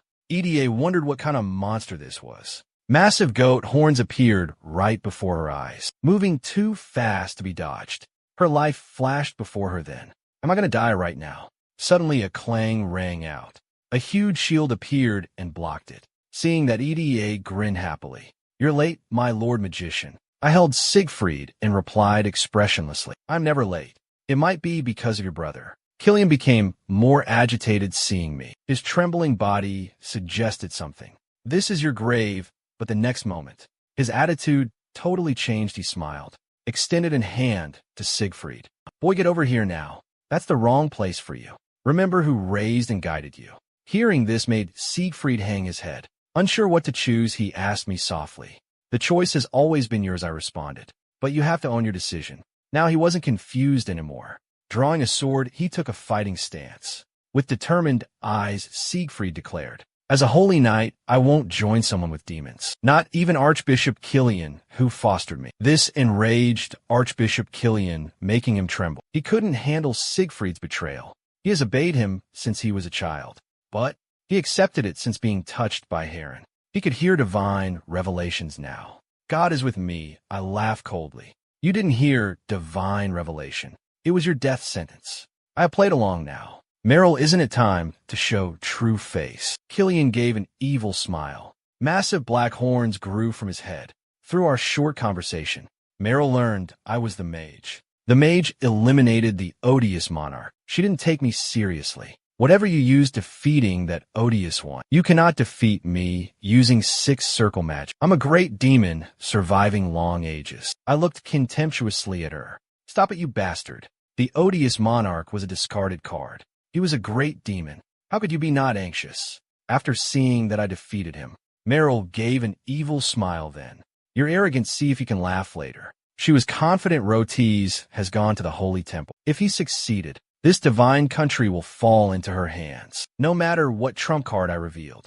I couldn't possibly beat her at all, but I really know about her plan. I had arranged Ryan to go to that holy temple. After surveying his surroundings there at the temple, Ryan was bewildered. Everyone looked so normal, with no signs of demon possession. He was frustrated being a swordsman. He could sense neither demonic nor holy energy. Mikhail, you bastard, gave me such responsibility. A bishop passed by him. His demon sword hummed, emitting pale blue light. This sudden change immediately caught Ryan. The demon sword could identify whose demon possessed. With his thought, he yelled to stop the passing bishop now. Sure enough, a black goat was on the bishop's right shoulder. This demon must be Mikhail. Ryan infused some spiritual power into the demon sword and took a battle stance now. With a swoosh, a spiritual energy blade struck the bishop down. The black goat, standing on his shoulder, was also incinerated completely by spiritual power. Ryan, however, felt a deep unease. Suddenly, he detected a repulsive aura nearby. He was turning around. He found a figure in a temple corner. It was Rotis disguised as Heron there, who gave an evil smile. It's too late. Today, all of you humans will die. As his words fell off, thick black aura began pouring from all present bishops. These auras kept coalescing, forming black goats, growing bigger and bigger. Seeing that, Ryan instantly lifted his demon sword, but facing many goats, he was briefly confused. The bishops were nearly consumed by the aura, transforming them into monsters. Countless golden light orbs suddenly showed up in the temple. Under the light, the goats wailed. The present people gradually normalized, freed from the aura, seeing that everyone excitedly kneeled. A miracle, our God saved us. Ryan couldn't understand it all. Basking under golden light, he sensed strong, holy power in himself. Let me try this holy power. With a flash, his sword pierced the ground. He made a blue barrier appear.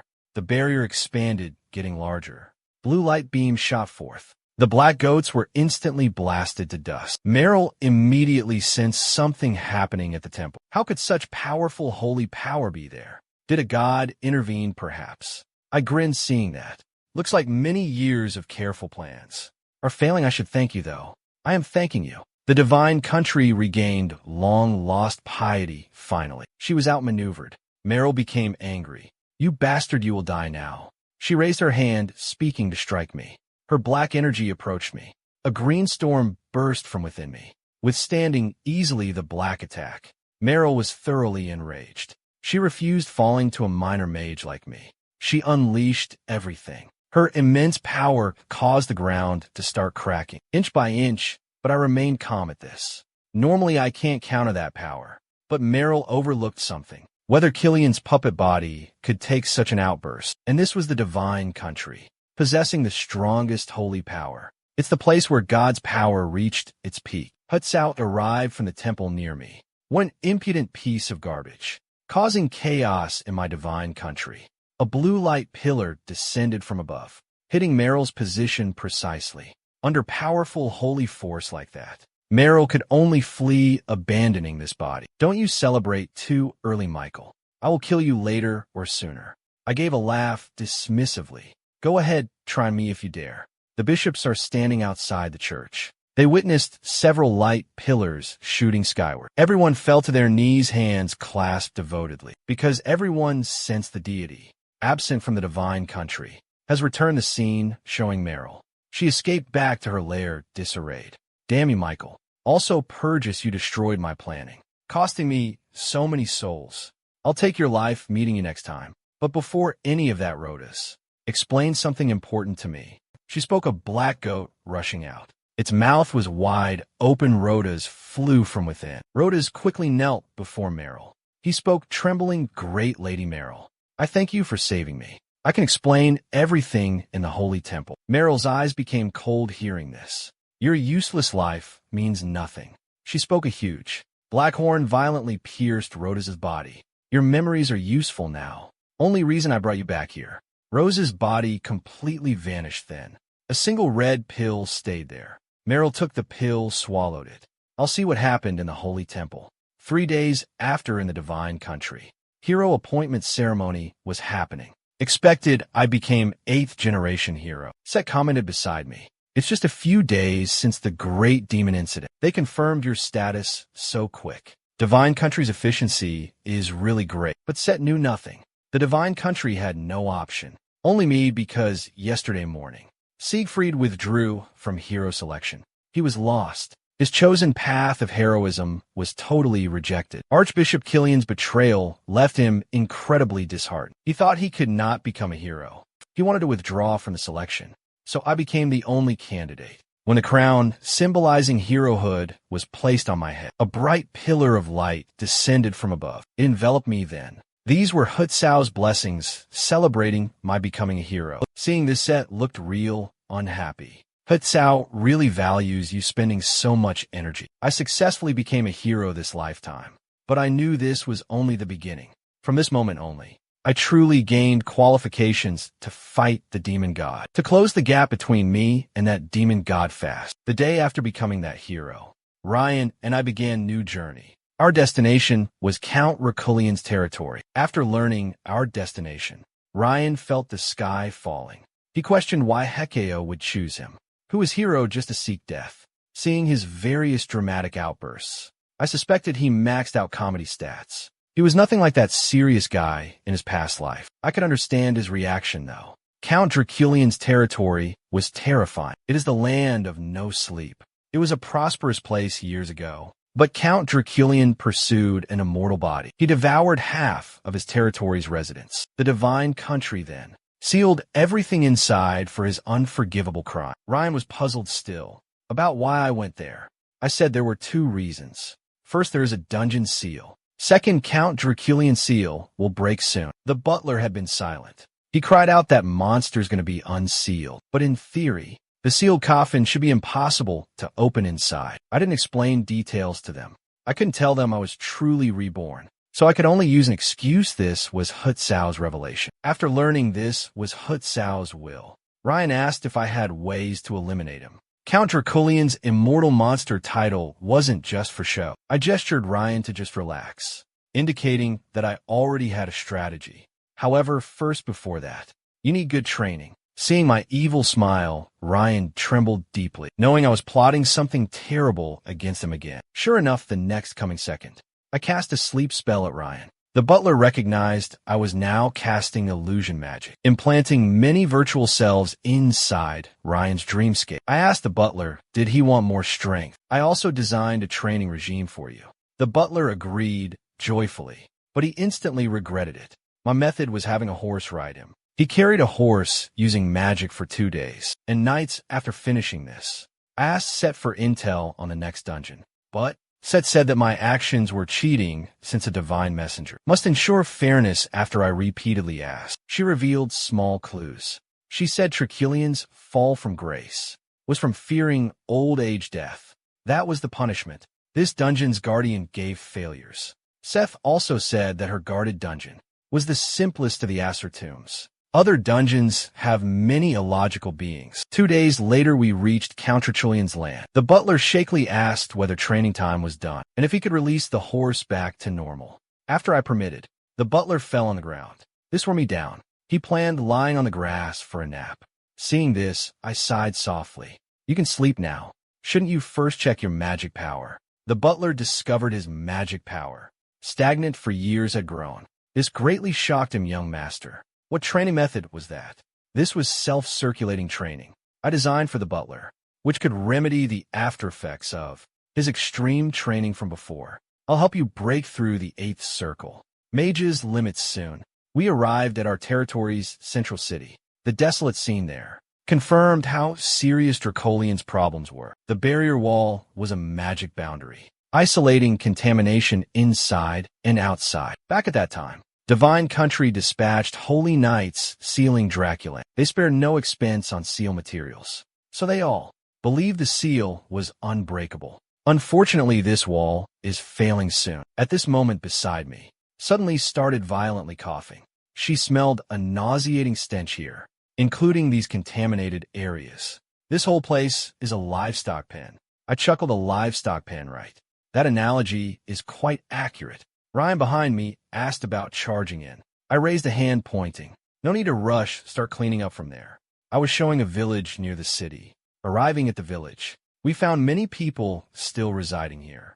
Ryan wondered about these people living here. Are they scared of sealed monsters and contamination? I explained these people were tragedy survivors. Draculane was sealed up by the Divine Country, having devoured half the total population. They still reside here for benefits probably. Surrounding monsters don't approach them, fearing the calamity Draculian's aftermath created. Also, no lord claims this land, so residents pay no imperial taxes. My eyes turned cold saying this. However, this peace will break.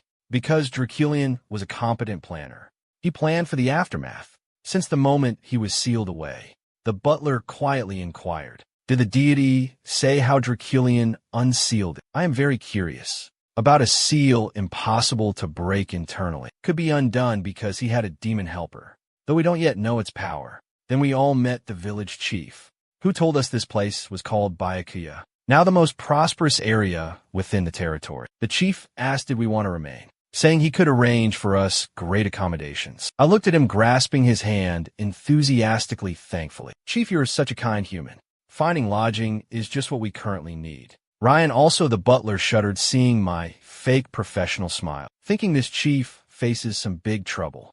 The chief first exchanged small talk with me. Then suddenly, he changed the subject, asking why we were here. Since this area had 0 tourist attractions. Seeing his direct question, I frankly stated our purpose was finding Dracula. The chief heard this. The chief stopped, immediately staring at us viciously. So you all are from the Divine Country.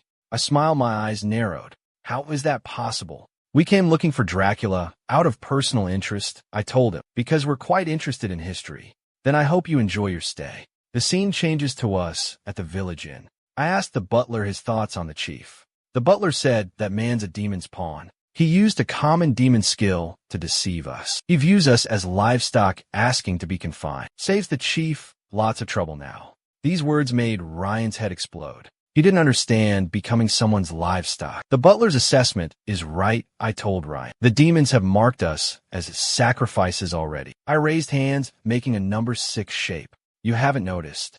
6 other villages surround this one. 6 is the number demons use symbolizing sacrifices. Ryan expresses confusion still. Based on your words, there are 7 total villages. That has to do with the number 6. This village is the massive center. 6 other villages surround it. In magic, this is a grand magic array. We are sacrifices to activate this array. Ryan slammed his fist angrily down. Damn, are these people all scum? They dare do this vicious thing. I want Ryan calm now. These villagers are mere used pawns. Draculian and demons are our targets. Ryan asked about next steps. We're to wait here, sacrificed. I said not to worry, I have a plan. We meet a key person first. I led them away from the deep forest. Soon we reached a huge wall. A knight wearing armor sat near the wall, seeming like a guardian. Suddenly the still knight's face turned very fierce. His eyes glowed red eerily. The butler knew the knight's demonic nature. Young master, I will dispose of him. He could not finish speaking. A cold gleam flashed before his eyes. The knight already attacked me and the butler. With his trusty spear, seeing it, the butler snapped his fingers lightly. A magic shield appeared before him, blocking the knight's attack completely. May. This first meeting is quite impolite violent. The butler pointed a finger downward speaking. A terrifying pressure appeared knight's head, completely pinning him strongly down. The knight's eyes showed disbelief his defeat. His unwillingness grew stronger. A dark aura emanated from his body, seeing malice taking his consciousness over. I immediately shouted out, "Stop." This shout made him tremble. His consciousness returned to normal gradually. I signaled the butler to also stop. He is totally different from demons. The knight stood slowly, asked who we are, why we came to this place. I took out the metal symbol from my chest. I am Mikhail Walpurgis as shown. This generation's divinely chosen hero I am. The knight sat down heavily hearing that. He laughed at himself. A hero, you say? Never thought the deity would act lately. Where was the deity when everything happened here? What is sending you now good for? I told him the deity never watched idly. The Draculine devouring event occurred. The deity wanted to do something, but some unspeakable situations stopped divine revelation descending. So, I asked him guarding this barrier wall. He said he was cursed, couldn't be with people. He finished speaking. He gripped his spear, thrust it through his body. A squelching sound seeing that. Ryan's jaw dropped, he suspected. The person had masochistic tendencies. Why else would anyone hurt himself? The next second his eyes contracted, unable to process this visual. The horrific wound at night had healed completely quickly. This guy is immortal, an ability only possessed by demons. Realizing this, Ryan moved to strike without hesitating. I told Ryan to sheath his sword, saying he is not our enemy. Ryan loudly demanded why this guy has immortality. He is probably Draculian's dog. The knight asked why I avoid killing him. Is not that a hero's duty? I would not do that, I explained, being a hero. I am treating someone who wishes humanity like a monster. Right? Is that Cephes Draculian? I see that familiar face. I remember him in my past life. A man battling to become human. The world knew him as Bloodspear. After slaying demons with spears, he titled the Immortal King. During the Draculian calamity that time, he tried stopping his father's atrocities many times. He was another victim fighting fate ultimately. They heard me name him. Ryan and the butler looked stunned, obviously. This guy is Draculian's son, actually. Since you know who I am, what are you planning to do? I said I would not do anything, but I hope you can help. Help me give your father Draculian peace. Eternal rest, he said that. Steph's was stunned briefly. Then he laughed self-deprecatingly. It seems I really have no options. I can agree with your request, but first you need to know something. After Cephes agreed to help me with Draculian, he led me through a secret wall passage to a contaminated zone known as the Land of Unknown, looking desolate and utterly dilapidated. Before me, I was mentally prepared. I remained deeply shocked by this tragic scene. Dracula must absolutely die. This contaminated zone must be resolved now. Cephas told me don't be fooled the desolate scene. This land was once part of the Empire. My father was a reliable lord then. The territory's residents loved and respected him greatly, but everything changed suddenly. After father discovered that dungeon, I asked coldly, your father failed conquering the dungeon. He did, yes. Father failed after exiting that dungeon. He went mad, he said this. He closed his eyes, avoiding painful memories. I found news about Dracula going mad. Was unheard of in my past life. After walking, Cephas stopped us. We are here. This dungeon was discovered in our territory. He's looking at the entrance in rainbow light. I marveled there are also dungeons like this. This is better than the gloomy dungeon. Seth the guard's face darkened hearing this. Don't expect information about this place from me. However, I can tell just one thing. The tomb's guardian is a kind girl, but it seems she's lost her way. I said thanks for the warning. Then I raised my hand, analyzing the dungeon. My right hand continued to probe. The dungeon suddenly burst brilliantly. White light enveloped all of us. When my eyes opened again, I found myself somewhere unfamiliar. My appearance reverted to my previous life. I stood up, observing my surroundings. The previously dark sky cleared, and the land, once contaminated by the demon god, was restored. I wondered. Some familiar voices sounded behind me. I turned my head toward those voices. My friends from before were looking at me. Thank you very much, Mikhail. We've defeated the demon god now. The nun comes to me. She told me stuff while I was out. She's saying my magic was so powerful. It destroyed the demon god with one hit. Everyone was alive again, too. Thanks a lot, Mikhail. You brought the ending. I looked away, smiling a little. It's no big deal. That ending would be nice. No matter if the ending is great. It's only a beautiful dream still.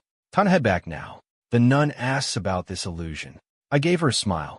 Do not worry, this will not be an illusion. We will definitely be able to live a life this wonderful. Hearing those words, a smile appears on the nun's face. Mikhail, I believe in you. The future is counting on you all. Her body gradually dissipated as she spoke. The surrounding area returned to its original blank white state. A girl above me suddenly appears at this moment. She's telling me it is okay to relax a little bit here. You could get everything you want here. The speaker was Nefertiti, this dungeon's guardian. She was for managing divine artifacts responsible. I wanted to come to chat with her colleague, helping me get the divine artifact more easily. But my shoulder was empty. She was not in at all. Nefertiti landed and walked toward me slowly. You are not here to seek rest in this illusion, so you must want the divine artifact that I possess. I confirmed and I closed my eyes. Yeah, but first, I must confirm something you know about Dracula. Nefertiti nodded, meaning he was the final challenger. So he must have seen his heart's wish in an illusion like me. You know what he has become of you. He treats his territory's people as sacrifices only, and he has become a monster now. Hearing Nefertiti just said softly that, I regret his actions very deeply. Her apathetic response angered me much. I thought about things before I came. I understand you are kind very much. Using illusions, showing everyone these scenes they most desire deep in hearts. Your kindness is not bad, honestly. But if you had not crossed that line, I questioned whether this dungeon was breached. Hearing Nefertiti lowered her head now. Her silent answer confirmed my suspicions only. The dungeon was not breached here. Normally speaking, this guardian broke the rules and did a forbidden action. Because Dracula failed conquering the dungeon, he still got the divine artifact, making the meaning obvious. Nefertiti gave the artifact to Dracula. Willingly, Nefertiti praised me for cleverness, being able to see all. I turned around saying, was it really difficult as guardian of artifacts? You now possess barely any divine presence. Anyone could see the artifact isn't here. Then I described the tragedy from her sympathy. After getting the artifact, Dracula devoured many innocent citizens, but also polluted territories into zones where no living things survive. Hearing this, Nefertiti lowered her head, repeatedly saying apologies. She told me Draculian's reasons. Draculian challenged the dungeon many times. During those repeated attempts, he got lost in beautiful illusions. He could recover his loss. We interpret immortality this way. His goal was not eternal life,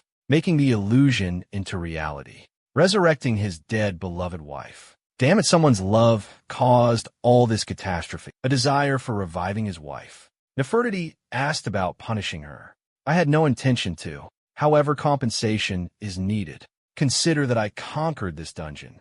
Transfer management rights over to me. Nefertiti agreed to my request. Meanwhile, back in the outside world, Ryan frantically shook my body, nearly dislocating all my bones. Right at this moment, Set approached, asking what I got from the dungeon. She noticed I lacked the divine artifact's aura. I said the divine artifact was not there, so I requested something else from the guardian. Now this whole dungeon belongs to me. The butler was stunned, young master. This means you have taken Draculane's land. I laughed, confirming yes, that's correct. He stole my divine artifact. So I took his territory. Fair is fair. Cephas asked could I tell what occurred in the dungeon. He wanted to learn what his dad experienced. Said I did not know very much. But one thing is for sure, he is stuck in the past. Stuck longing for your mom. Hearing that Cephas trembled, mumbling. So that was it. I addressed him. Whatever the reason, Draculian's actions are unforgivable. I hope you'll understand this. Cephas tightly gripped his spear, assuring me, I will give Father peace. This is the best I can do. That's the correct way to think.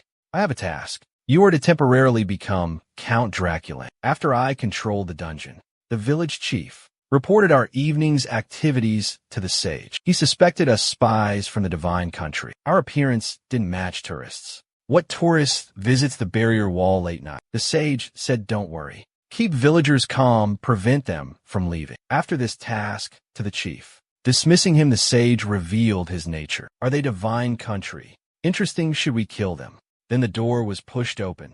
It was the village chief. Sage returns, shouting loudly. Something really bad happened. Draculian was resurrected, it seems, then appeared in the village. Meanwhile, somewhere else in the village, Cephas was acting his father Draculian, like I requested him, radiating terrifying pressure, immortal power, every step. The villagers fled in terror. They ran, while crying help. The demon Draculian resurrected. Were his security, but the guards were also scared. Hands shaking, they barely could hold their guns. To create more and more panic, Cephas came forward holding a spear. With some light throw, he pierced, shattered the city wall away 2 meters. This terrifying display of power scared 2 guards. They cried out, Mom. The goal achieved. Scene. Cephas departed, leaving I will return. I depart from village. After returning to my side, he was confused about why I impersonated his dad. To scare away villagers. That would smoke out people hiding.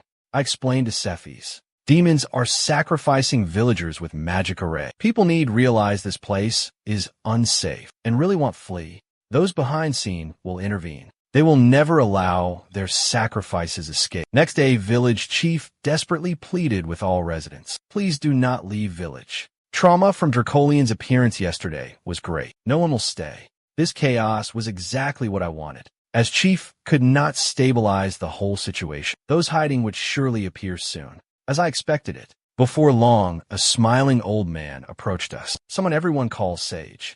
I frowned, thinking this person's outfit matches someone from the divine country. But why can't I recall a figure?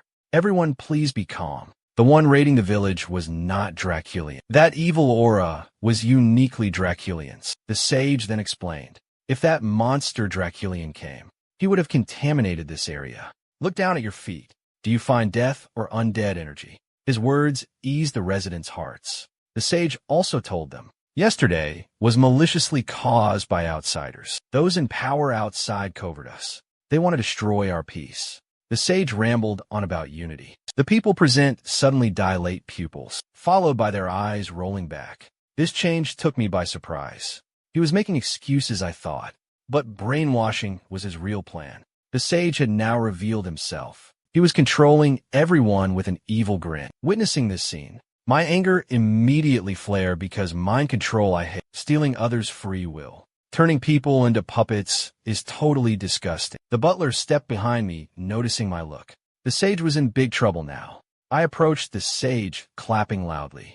O most respected former sage, you have my admiration. Reaching your awesome level. Even lies can sound so great.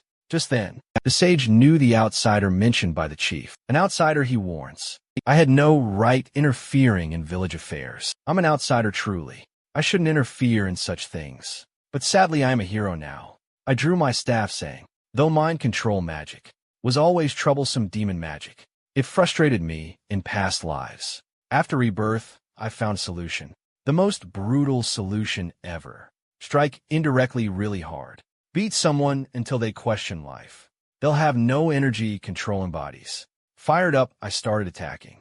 My fists rained on the sage. Villagers had never seen this hero. All yelled, I am an imposter, demanding I release the sage. The more they questioned me, the more excited I became. I thought I must hit harder. They were still mind-controlled. Thinking I slapped the sage's face 99 times, shouted, damn demon, leave the sage's body now. After some villagers regained consciousness, so I needed a good excuse to continue beating him. Like for example this. A gentle sage possessed by some demon. The sage was almost beaten unconscious already, but I still swung my fist grinning evilly. Vile demon, I know you are in the sage. Get out, seeing my falling fist again. The sage hurriedly explained he was not a demon. I could not give him a chance, so I blasted his face using lightning. Shut up, demon scum. You will not deceive me. Kind villagers could not bear watching. Hero, please cease. Even if possessed by demon, the sage will die.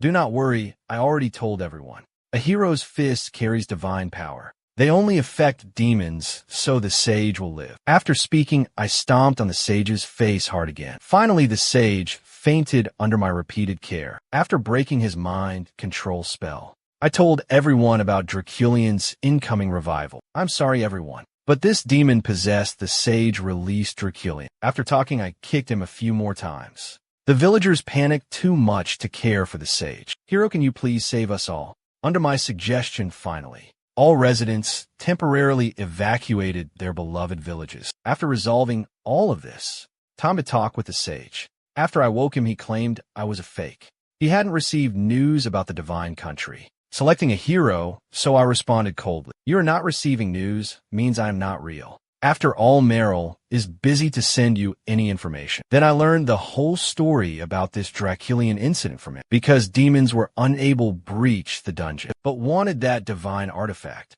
Meryl ordered him to manipulate Draculian get it. Right then, Draculian recently lost his wife. He was trapped in grief, so you guys deceived him. You claimed he could bring back his wife if conquering the dungeon, until finally a horrifying Draculian calamity erupted. But you expected the divine country react fast, sealing Draculian before anyone could get the divine artifact. Well, you stayed to help gather some sacrifices to break his seal. And get that artifact, the sage cried out. Well, you know all this. Draculian already has absorbed many of the sacrifices. You cannot stop his revival now. True, I cannot stop him. But you are able, can't you? Extending my right hand, I said with a wicked grin. The technique creating Draculian came from you, so you must know how to undo that. Then I immediately grabbed the face. Pale blue spiritual energy spread from my hand. The sage's face contorted, his soul was extracted. Bastard, you're more demonic than us demons. I chuckled hearing that. If becoming a demon, it takes to kill creatures. Like you, I don't mind it. Through extracting the sage's great soul, I learned he placed a technique reversing on Draculian. This technique used magical incantations to break the body limits, continuously absorbing energy from divine artifacts to nourish, achieving immortality that way. This was a headache. Meryl had not only upgraded the divine artifact, she'd also created a troublesome spell. Fortunately, I learned Reversal's original incantation from a sage's mind. Otherwise, breaking this technique would take unknown amounts of time and so much effort. This age was crying for my torture now. Go directly to hell, you are trash. He concentrated light magic in his hand after speaking. His body and soul were annihilated in holy light bang. Outside, Ryan and some others hear the commotion. How is it going, Mikhail? Did you figure out handling Draculian? I gave a nod. Everything was okay. We can go to Draculian's sealed location now. Soon the group arrived at the Count's luxurious mansion. Looking up at this long, unseen building, Payne crossed Cephas's eyes briefly. It happened here. His own father had turned him into a monster. He desperately begged his dad to stop at that time. His dad's response was asking him, aren't you happy? Although he sensed his father's good intentions, he wanted him to live forever. He refused becoming a monster for power. What twisted fatherly love that is. Before entering the mansion there, I asked Cephas seriously, Do you have courage to fight your father? If difficult, don't face him. We understand you. But Siphi's answer was firm. Instead of enabling father's corruption, I choose being righteous over being filial. Saying this, he pushed open the mansion doors. Entering the room, roses were everywhere. Surprisingly, it was romantic here. Without horror, the butler whispered, asking when Draculian could exit. I answered he could now, but judging by now, he probably wanted to stay. But it wouldn't stop me. I spoke and I pulled out my staff. Siphi's, I hope you don't care if I destroy your house. After I get permission from the homeowner. I lifted my staff, casting fifth circle, earthhole magic. The whole area shook violently right away. It was like a magnitude 10 earthquake happened. Then an angry roar came out of the coffin. You ruined my mansion. You already crossed into the afterlife. Those words were just spoken. A big hand stretched out from the smoke. Seeing this, I grinned. I forced you out of your turtle shell. You cowered after coming out. Dracolian's expression was very serious. He didn't attack right away. He checked our power carefully one by one. He quickly saw someone familiar in the crowd. Sifs, is that you come over here? Son, these people want this mansion destroyed. They want to destroy this place of your mother's memories. They're enemies to us both. Sifs didn't respond. He lowered his head, then shouted. That was long ago after you became a demon. Mother's presence was gone from here forever. Hearing this, Draculian quickly explained. No, my son. Listen, that person told me to resurrect your mother. We just have to get the divine artifact. Then we'll reunite as a family. If that demon is who you mean. I'm afraid I eliminated him already. Draculian's eyes widened, like he'd heard something unbelievable. I also told Draculian he should accept purification. Your plans won't ever become reality. Now hatred surged in Draculian's eyes. Don't you dare stop me resurrecting my beloved. Die, annoying insects. Draculian was going berserk. Siphi's gritted teeth charging forward. Father, please do not blame. Mother left, she asked that I take care of you. I cannot stop your becoming a demon. Now I can send you to your next life. His spear was about to pierce through Draculian. Blood mist suddenly dispersed from his body, easily blocking that coming attack. Despair filled Cephas's sad face. That strong strike consumed all strength. It still could not give father a send-off. He was completely and utterly lost. I patted his shoulder. You done enough. Leave to me, watch my back. Sephi's expression showed a guilt trace. He knew he had hesitated facing his father, knowing other had long since become demonic. An unforgivable heretic is hearing this. I gave a little smile. You do not have to feel guilty. He's your only family in this entire world. You threatened your family. That's why you should prepare being an unfilial son. That action alone is enough heroic action. Why would I ever let you carry that burden? I'll deal the cleansing stuff from here. Finishing those words, I am using magic to enhance my power quickly. Draculian charged at this exact moment. He swings his arm to throw skulls at me. Then I use many holy hammer spells. Many blue light come from sky now, hitting all those flying skulls on target. However, through this period of time, Draculian made the blood become red spear, moving super fast. He moves so fast nobody can see. Ryan goes before me to block it. Sword hits spear, making a sharp sound. Afterward, Ryan's arms are shaking uncontrollably. Sky's strength is really unbelievable. Even fighting 3 sword masters simultaneously, he probably would not lose. The butler asked what to do. We are no match for Draculian. His immortal body provides him endless power. I said there's a way to beat him. I just need more time. Draculian summoned menacing skeletons attacking us. I raised my hand, casting firewall spells. A wall of flames formed, protecting us. Ryan and the butler prepare to fight. Mikhail, focus on your stuff. However long you need. We'll buy you the time. Cephas also stepped forward to help.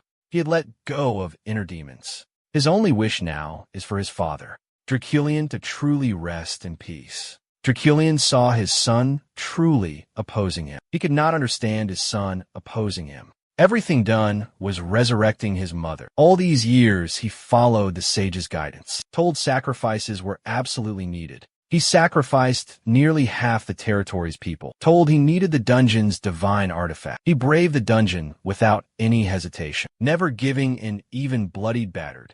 He moved the tomb guardian Nefertiti. Nefertiti indeed, willingly breaking the rules, handing the artifact. Thinking of this made Draculian roar loudly. I was close to resurrecting my wife. And all the sacrificed residents too. Why stop me now, facing his dad's accusations? Sepis shouted angrily, can't you understand? You have been used, that sage never helped.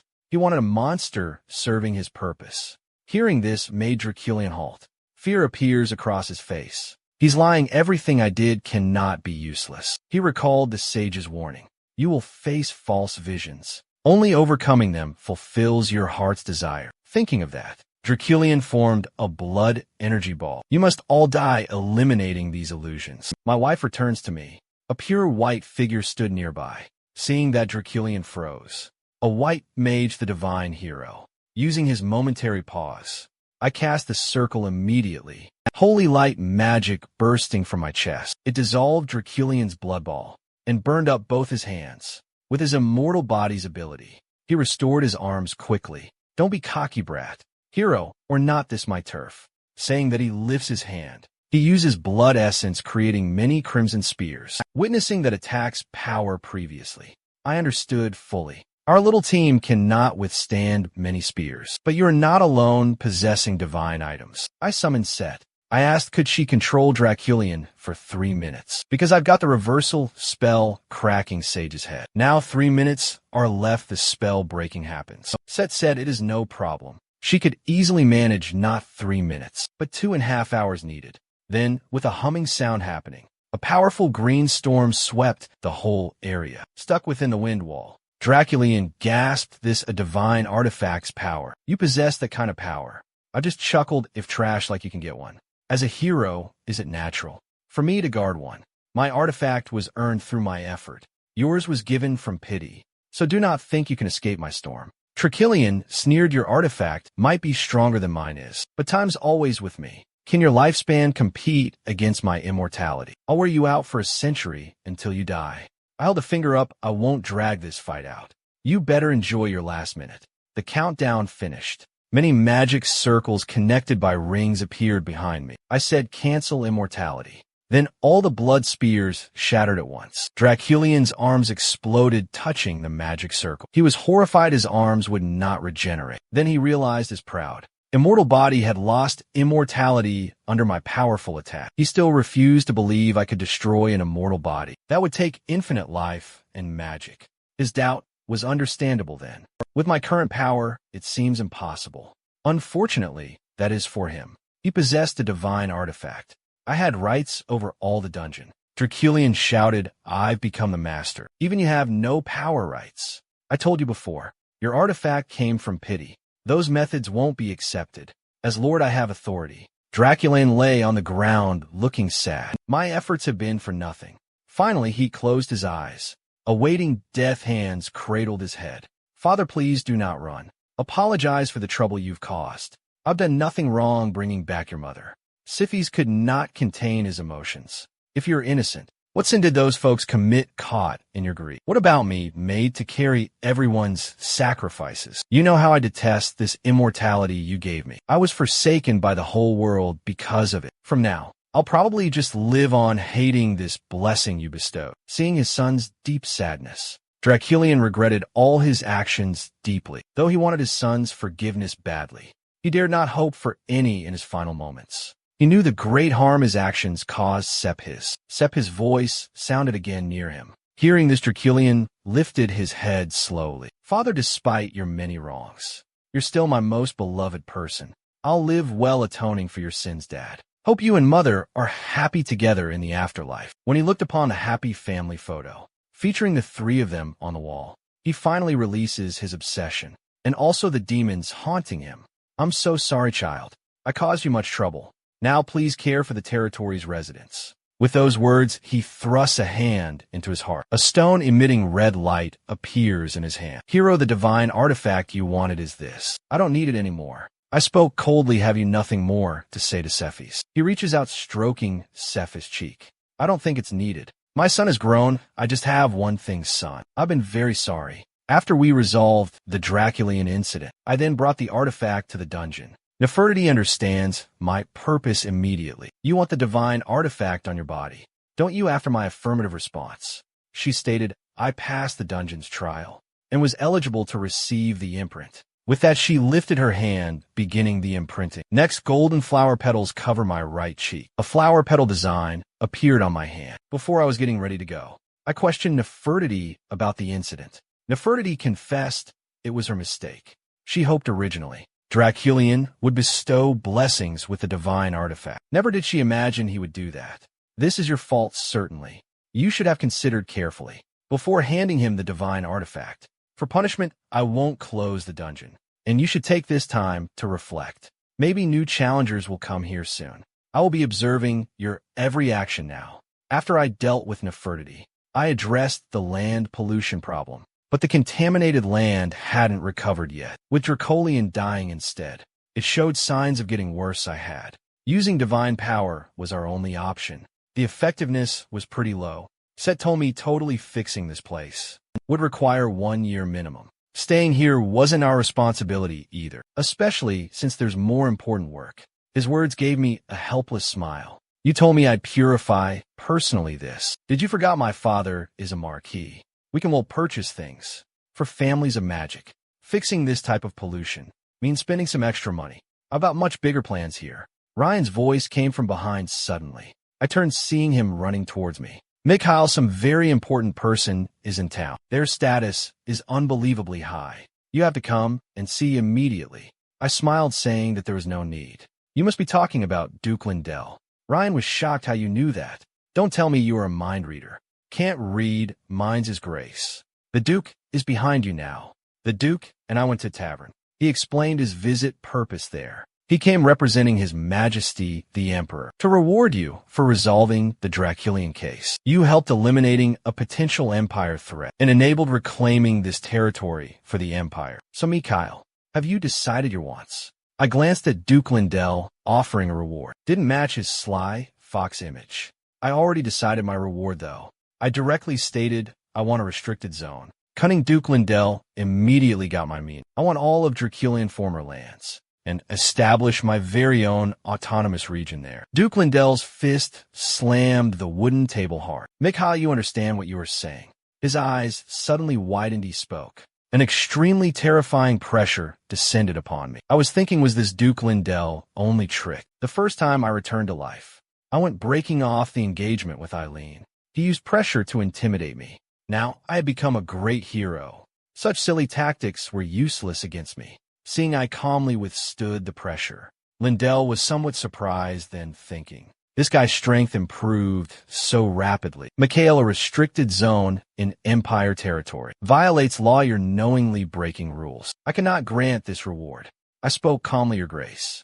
If this was ordinary land, I would not make a request. But do you understand how many troops are needed protecting this territory? The Duke held a finger up, suggesting a garrison force would be enough. I cut him off directly. Your Grace, you are mistaken. This place requires at least a duchy's whole military force. Lindell stood up suddenly. Impossible. However dangerous demons may be, there's no need to commit a force so large. That's because you do not understand demons. Fighting against demons are different from fighting against humans. Combat between humans are just a test of strength among nations. But fighting demons, a struggle between species. Those creatures aren't only strong, they are also harbingers bringing misfortune. To eliminate some demon, you need a divine power's blessing. Duke Lindell pondered a moment. I get what you are saying, but I don't see how establishing a restricted zone connects with demons. Noticing his hesitation, then I reveal my plan. My plan is providing sanctuary for non-humans and people twisted by black magic or demons. All possess great fighting power, and with training, they could all become true demon hunters. The Duke is still staying silent, so I told him to look at it a different way. The Empire having a restricted zone means possessing power to suppress those demons. And the capital, too, experienced the demon incident with that odious monarch. I think His Majesty the Emperor will approve my proposal. You have made your case now. I will report to His Majesty now. We await the Emperor's decision here. Then I went looking for Cephas at the cemetery. He was visiting his parents. I questioned his plans. Then I could help solve his immortality. Although immortality is the most complex curse, with my theoretical knowledge, as a ninth circle grand mage, I could break that curse with time. But Cephas immediately refused. He explained after recent events, He understood demons must not exist. If he lost immortality, he'd become ordinary and lose power to kill demons. His thinking pleased me. In my previous life, he was known as the Immortal King, the strongest demon hunter ever.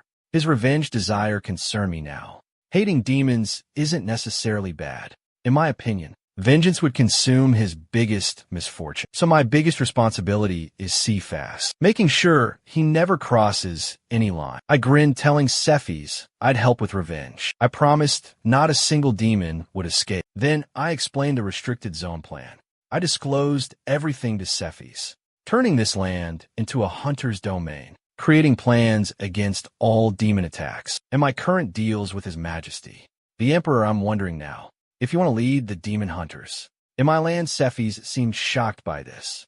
He wanted acceptance, though. He's a Dracilian family member, he thought.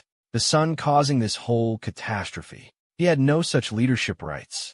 I smiled at him confidently. My people judgment is always great. In the last big battle, you showed needed courage and sheer determination. Stand proud. No one is better for this job. Hearing this, Cephas knelt before me. My hero, I accept your offer. Thus, I successfully built my own power base. Now all I needed was word from His Majesty. After receiving news of my wish for an autonomous territory, the Emperor immediately summoned up my father, Marquis Valpurgis, to be Frank Marquis. I am unhappy with your boy's actions. Heroes and mages were to be separate things, yet your son combined these two. This already threatens the Empire's rule, and that is not all. He demands Dracilian's land as his autonomous zone. Maybe you should explain it. The Marquis was also helpless feeling. Expressing Mikhail's situation was not in his control. Isn't he your son? The Emperor now asked. Your Majesty, please forgive my frankness. That guy is one rebellious child. I couldn't manage him back home. Now he is in the world. I have way less influence. With the Dracilian incident, his idea, establishing a restricted zone, he gave not even a hint. I believe we should not think who became hero. Understand what a new hero being chosen means. Your Majesty heard the recent news. Major demon incident happened in the capital. You mean what? The odious monarch built forces under my nose. That was truly vexing. The Marquis continued. Heroes emerged to fight demons. Predicting a hero's actions is therefore meaningless. The Emperor gave me a cold laugh, understanding the Marquis's real implication. Are you saying the hero should be uncontrollable? Then he stood and spoke. Marquis, I didn't summon you for some idle talk. Your son's request for autonomy I've approved. But as his father, shouldn't you show gratitude? Perhaps you do something for me now. Seeing that cunning smile of the Emperor, the Marquis felt set up by his son. The present circumstances left him no choice. He could only agree to what the Emperor demanded. That very day, they finalized their discussion. I received a royal order from the capital city. It said that today onwards, the Dracilian lands no longer exist. Lands become Mikhail Valpurgis' divine territory, an autonomous, self-governing land. I shared this with Cephas, gave him a badge. I said this badge is magic. I made it myself. It represents your new rank, the territory's acting lord. It also hides evil aura from immortals. Now you help manage things in the territory for me, without worrying anyone discovering your Dracilian family. Cephas couldn't understand why I'd entrust him the territory. I explained being a hero. I couldn't stay here forever, so finding a substitute lord was needed. You, the demon hunter leader, will need stay here training other hunters. Also, as a Dracilian family member, you understand this land better than anyone. From every angle, you're the best candidate. I reassure him I wouldn't leave right away. I promise taking good care of this land for 3 months. Our first job now is finding hunters hiding in shadows. Back home, Ryan immediately asked me, Mikhail, do you really plan staying 3 months? Isn't that too long? I explained that this time was essential because I had to build a strong foundation for this territory. After talking, I looked at them both. You two should both train patiently too. After going through these demon events, you all need some time to process, especially you, Ryan, now. Compared to our first meeting, your combat ability has greatly improved, but you must sense your Moliere. Training method could be even better. If you want to get stronger, grow resilient just like a weed. Subsequently, following my arrangement, Ryan eliminated all magical creatures nearby. The butler's suggestion was even simpler. I opened the door, gesturing him. The training was to run 1,000 kilometers. A healthy spirit comes from health. For a butler reaching magic's 8th circle, the main goal is great physical condition. The butler looked resistant and said, "Young master, I can't run that far. Isn't this a sentence of death?" I laughed and placed my hand on his shoulder. "What you were saying, remember you carried one horse that ran 3 days nights. With no load, running 1,000 kilometers is easy." I said this and did not care Butler agrees. Directly dragged him from that room. "Butler, I will be watching you always. You know what happens if you slack." After creating the training for Ryan, my butler, I transformed this land now. First, we must solve cultivation. Looking at the soil near my feet, cracked a lot of tiny pieces. Set thought this land lost vitality, unable to make new life. But she noticed cunning smile on my face. She surely knew I had a plan. "Mikhail, are you going to do what?" "Simple, the soil lacks now life force. We could just replenish it. That is all that matters. We know someone who controls all the world's life essence." After that, I stretched my hand out, writing magical incantations in the void. Immediately, an emerald light appears on my palm. And when Set saw the item, her face showed total disbelief, because I was holding world tree seeds. Not just one, a handful. She anxiously asked what I did to Yog. Because world tree seeds are produced once every 100 years, and each one is incredibly precious. These in my hand were all of Yog's treasures. Based on her understanding, she would never give me the seeds. I tell Set not to panic. Yog gave me a world tree seed, but only one. These seeds are copies I made with magic, based on the real seed. Though they lack a world tree seed's massive life force, they're good for now. The seeds touched the ground. The soil grew lush instantly. Seeing the green trees, Set's jaw dropped. "Can you do this? Are you human?" I just chuckled. I couldn't tell her. This was from my past life. But now in this life, because my magic's weak now, these seeds are weaker. With just 1 year lifespan, they will stop to be growing. But even though these trees cover all the land, they can control the demons within a year. Set asked who would care for the trees. I said Nefertiti would handle this. She always felt grateful to me, due to that divine artifact thing. Set agreed with my great idea. Kind Nefertiti will take care of things. These trees would definitely grow up. "Did you name them yet?" She suddenly asked this. I stopped. I hadn't thought of it. "What about the trees of dreams?" Set seemed disgusted. "Your names are bad." Days passed quickly, and right now, I was chatting with Father via Crystal. We fixed the growing problem. The only issue was Draculian's pollution. "Left by your father," said I. "My land needs Valporga's family support. I sent everything we would need. Deliver it to me fast, please." "You are so very bold, hero. You know, because of you, I was severely scolded by His Majesty." The Emperor, he spoke. Father pulled out the rod he used as a close combat mage. "Seriously, Mikhail, if you weren't my son, I would break your legs immediately." Afterward, we had a very harmonious talk. The result was that my father, with blazing eyes, agreed to my requests. "By the way, son, I've absorbed most of His Majesty's pressure. The Emperor wants you to visit. He wants a serious talk about the hero." Hearing this, I got a headache. This matter wasn't as simple as it seemed. Since it was the Emperor's direct order, I must make a trip to the capital. Right now, my butler performed the strength training I prescribed, doing 10,000 push-ups and toting a huge stone. I told the butler stop, saying I was heading to the capital. The trip wouldn't take very long. I asked him to manage territory affairs while I am gone. The butler learned that I was meeting the Emperor and was shocked. "Young master, when did you anger His Majesty?" Next morning early, I boarded the carriage to go to the capital. Set looked around, wondering why Ryan was not coming along. "Aren't you two guys always together? Stop talking such nonsense now. Ryan and I have a totally normal brotherly bond. I have no interest in guys." As the topic was dropped, Set mentioned some other news. My divine power was getting much stronger. She had experienced some new changes. I paused hearing all this. "What changes do you mean?" Set said with a coy expression. "Beg me I show you." Her change was transforming her 18-centimeter small body into a normal person. This was surprising. I used magic to get her from the dungeon. I thought she would be small forever. She could go back original. How long can be informed? Set said she could stay about 24 hours. Every day then, she showed her abilities. Waving her hand, I noticed surrounding monsters' aura. Diminished by half, I was shocked. A deflating sound filled the air.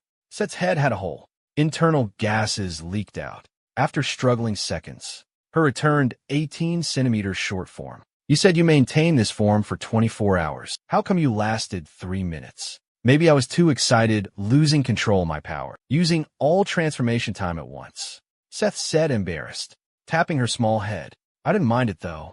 I preferred her small self. Short-legged form. There still was some time before the capital. I reviewed the various achievements since rebirth. The most significant one were 3 sacred power markings on the body. These were the world tree's sacred power, fertility and storm powers from divine artifacts. In Hekeo's holy mark, I perceived them. I discovered that my power had long merged with these 3 sacred powers, especially the world tree and fertility, had almost become as one. Seth suddenly cried out surprisingly. During my meditation session, trees had grown from my body, a skill only druids have. Druids and mages can control magic types. They are different fundamentally. Mages use magical energy power. Druids depend on nature's power. They gain assistance from plants and maybe trees. Also acquire animal abilities. I deeply contemplated the situation. As human, I had no nature affinity. Yet now I could transform myself into trees. This was truly shocking. Seth looked bewildered completely. She couldn't understand how a human like myself could combine Yoka's power with great fertility. Sacred power was not something humans could easily use. People from the divine country could only barely use their sacred power because Hekeo adjusted it. Now I could directly combine 2 pure sacred power streams, beyond Seth's understanding completely. I had a theory about this. Cacao said I could be a demigod. This might be related. As I was just pondering, a figure grabbed attention. Looking intently now, I saw a small elf in the carriage. Looking adorably dazed, the little cutie. What's your name, little one? The little elf points at himself. Are you asking me? I don't know who I am. I know you're my father. I want to be near you. After that said, he turned, wiggling his little behind. Seth was stunned what this little guy is doing. Is he as a mole after wiggling around? The little elf came to me. A golden yellow leaf appeared in his hand. Unexpectedly, it's the sacred taxis grass. This magical herb could make alchemists fight to bloodshed point. Every alchemist has a wish. Creating a panacea, and taxis, sacred grass, is precisely needed to make the medicine. So wiggling your bottom created this. The little elf already handed me the sacred grass. The little elf said excitedly, Papa, this is our first meeting gift. This gift is for you. I'm not your father or an alchemist. Your gift doesn't interest me. Hearing this, the elf was shocked. While Papa doesn't want me seeing the little elf get bullied, Seth pulled my hair, telling me not to joke. This child was definitely born during your awakening time, so you must take full responsibility. Looking at the elf's sad appearance, I was really helpless. I did not want to be a father suddenly. Seth was right, this little guy was born, so I must take responsibility now. I will accept your gift, he said. The elf's gloom instantly vanished. His smile becomes radiant by the way. What is your name? The little elf said, I hope you give one. I arrived now at naming him. I recalled how he made the taxi. Sacred grass, he looked like a mole. I decided to call him Mole. Hearing this, Seth was speechless. She whispered, criticizing me. Are you so careless? Your first child, name him with sincerity. The little elf was greatly happy, calling out Moley continuously. Moley. I mocked Seth, then immediately. My naming skills are not bad. See, he likes that. We encountered no incidents en route. We reached the capital city quickly. Seth asked if I was meeting the emperor immediately. I casually said no. I don't want disadvantage. During negotiations with His Majesty, first I visited Archbishop Arlie. Arlie was really enthusiastic, praising me, holding my hand. Speaking of which, hero stuff. Why you have come to our temple? Did headquarters issue a kind of mission? I was here to meet His Majesty, I said. I needed his help after hearing this. Archbishop Arlie's expression changed a lot. Hero, you already know. Relations between Empire and the Divine Country have not been very good. Recently, they are maintaining superficial civility only. So I am sorry, but I cannot help you. Hearing that, I formed a sly grin. Do not dismiss me quickly, Archbishop. From my understanding, you have been in the capital many years and got some dirt on His Majesty. After these words were said, Archbishop Arlie was shocked, speechless. How you know this? I laughed. I'm a hero. I know all about you. Archbishop, I know you very well, and do not think about denying me. You really should know. I prefer seeing others feeling awkward to being at a disadvantage myself. Somewhere else in the capital, meanwhile, a man stared blankly outside the window. His guard just reported young Purgis is in the capital. He is talking with Archbishop Arley now. The man softly cursed. Damn, why that idiot became the hero. Viscount Glibs was the speaker. He has resided in the capital. His hatred came from my father, the Valpurgis Viscount then. They were fierce romantic rivals.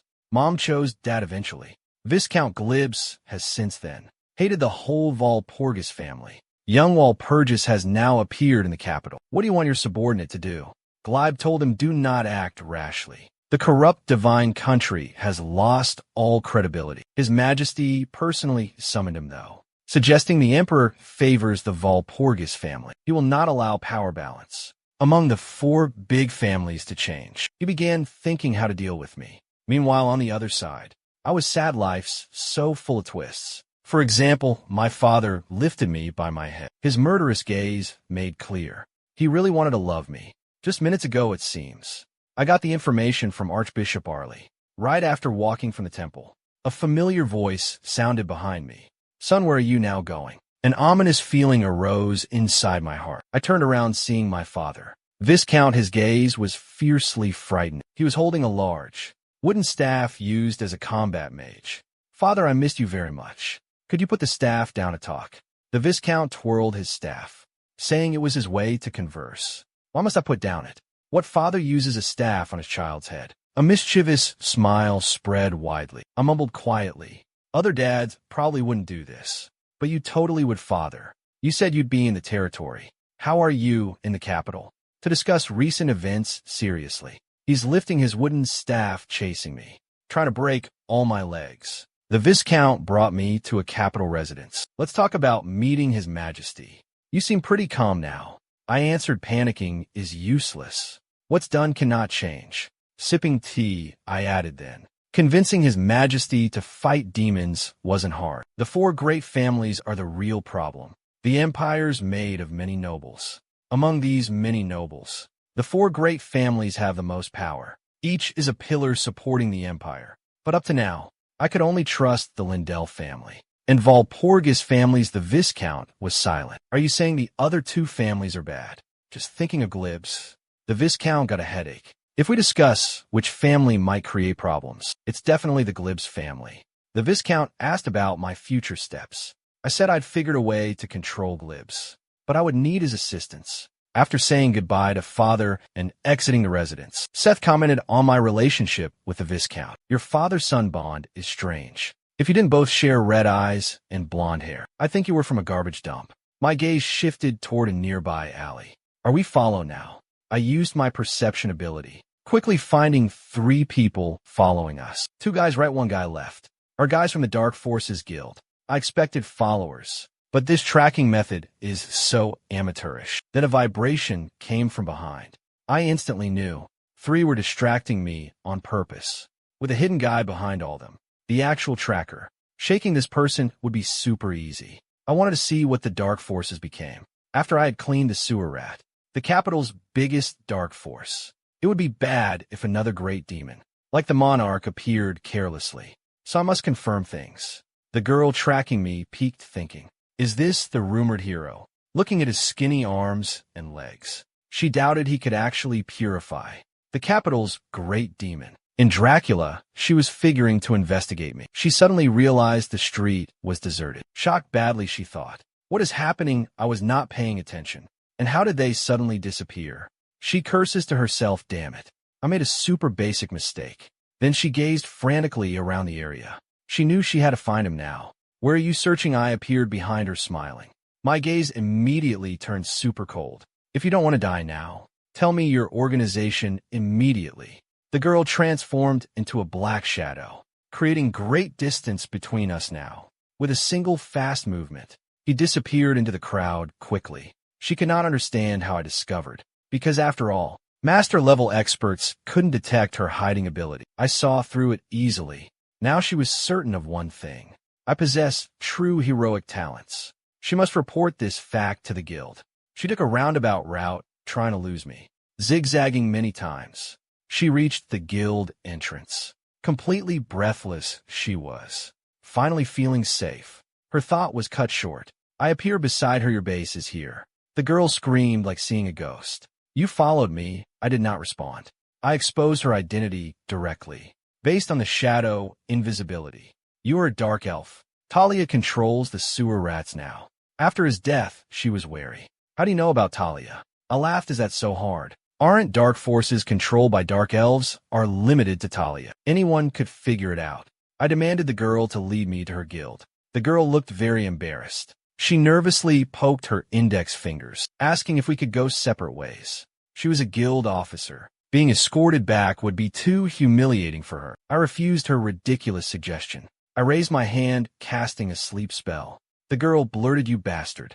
Her eyes rolled back. She passed out. Seth criticized my ungentlemanly behavior. She looks pitiful. Could you be considerate? I'm not kind to Dark Forces guild members. Even I drag her back roughly. Her guild people will not say a word. My words made Seth curious. What do you mean? I looked at the girl and said coldly, since she's the Tali Guild president's adopted child,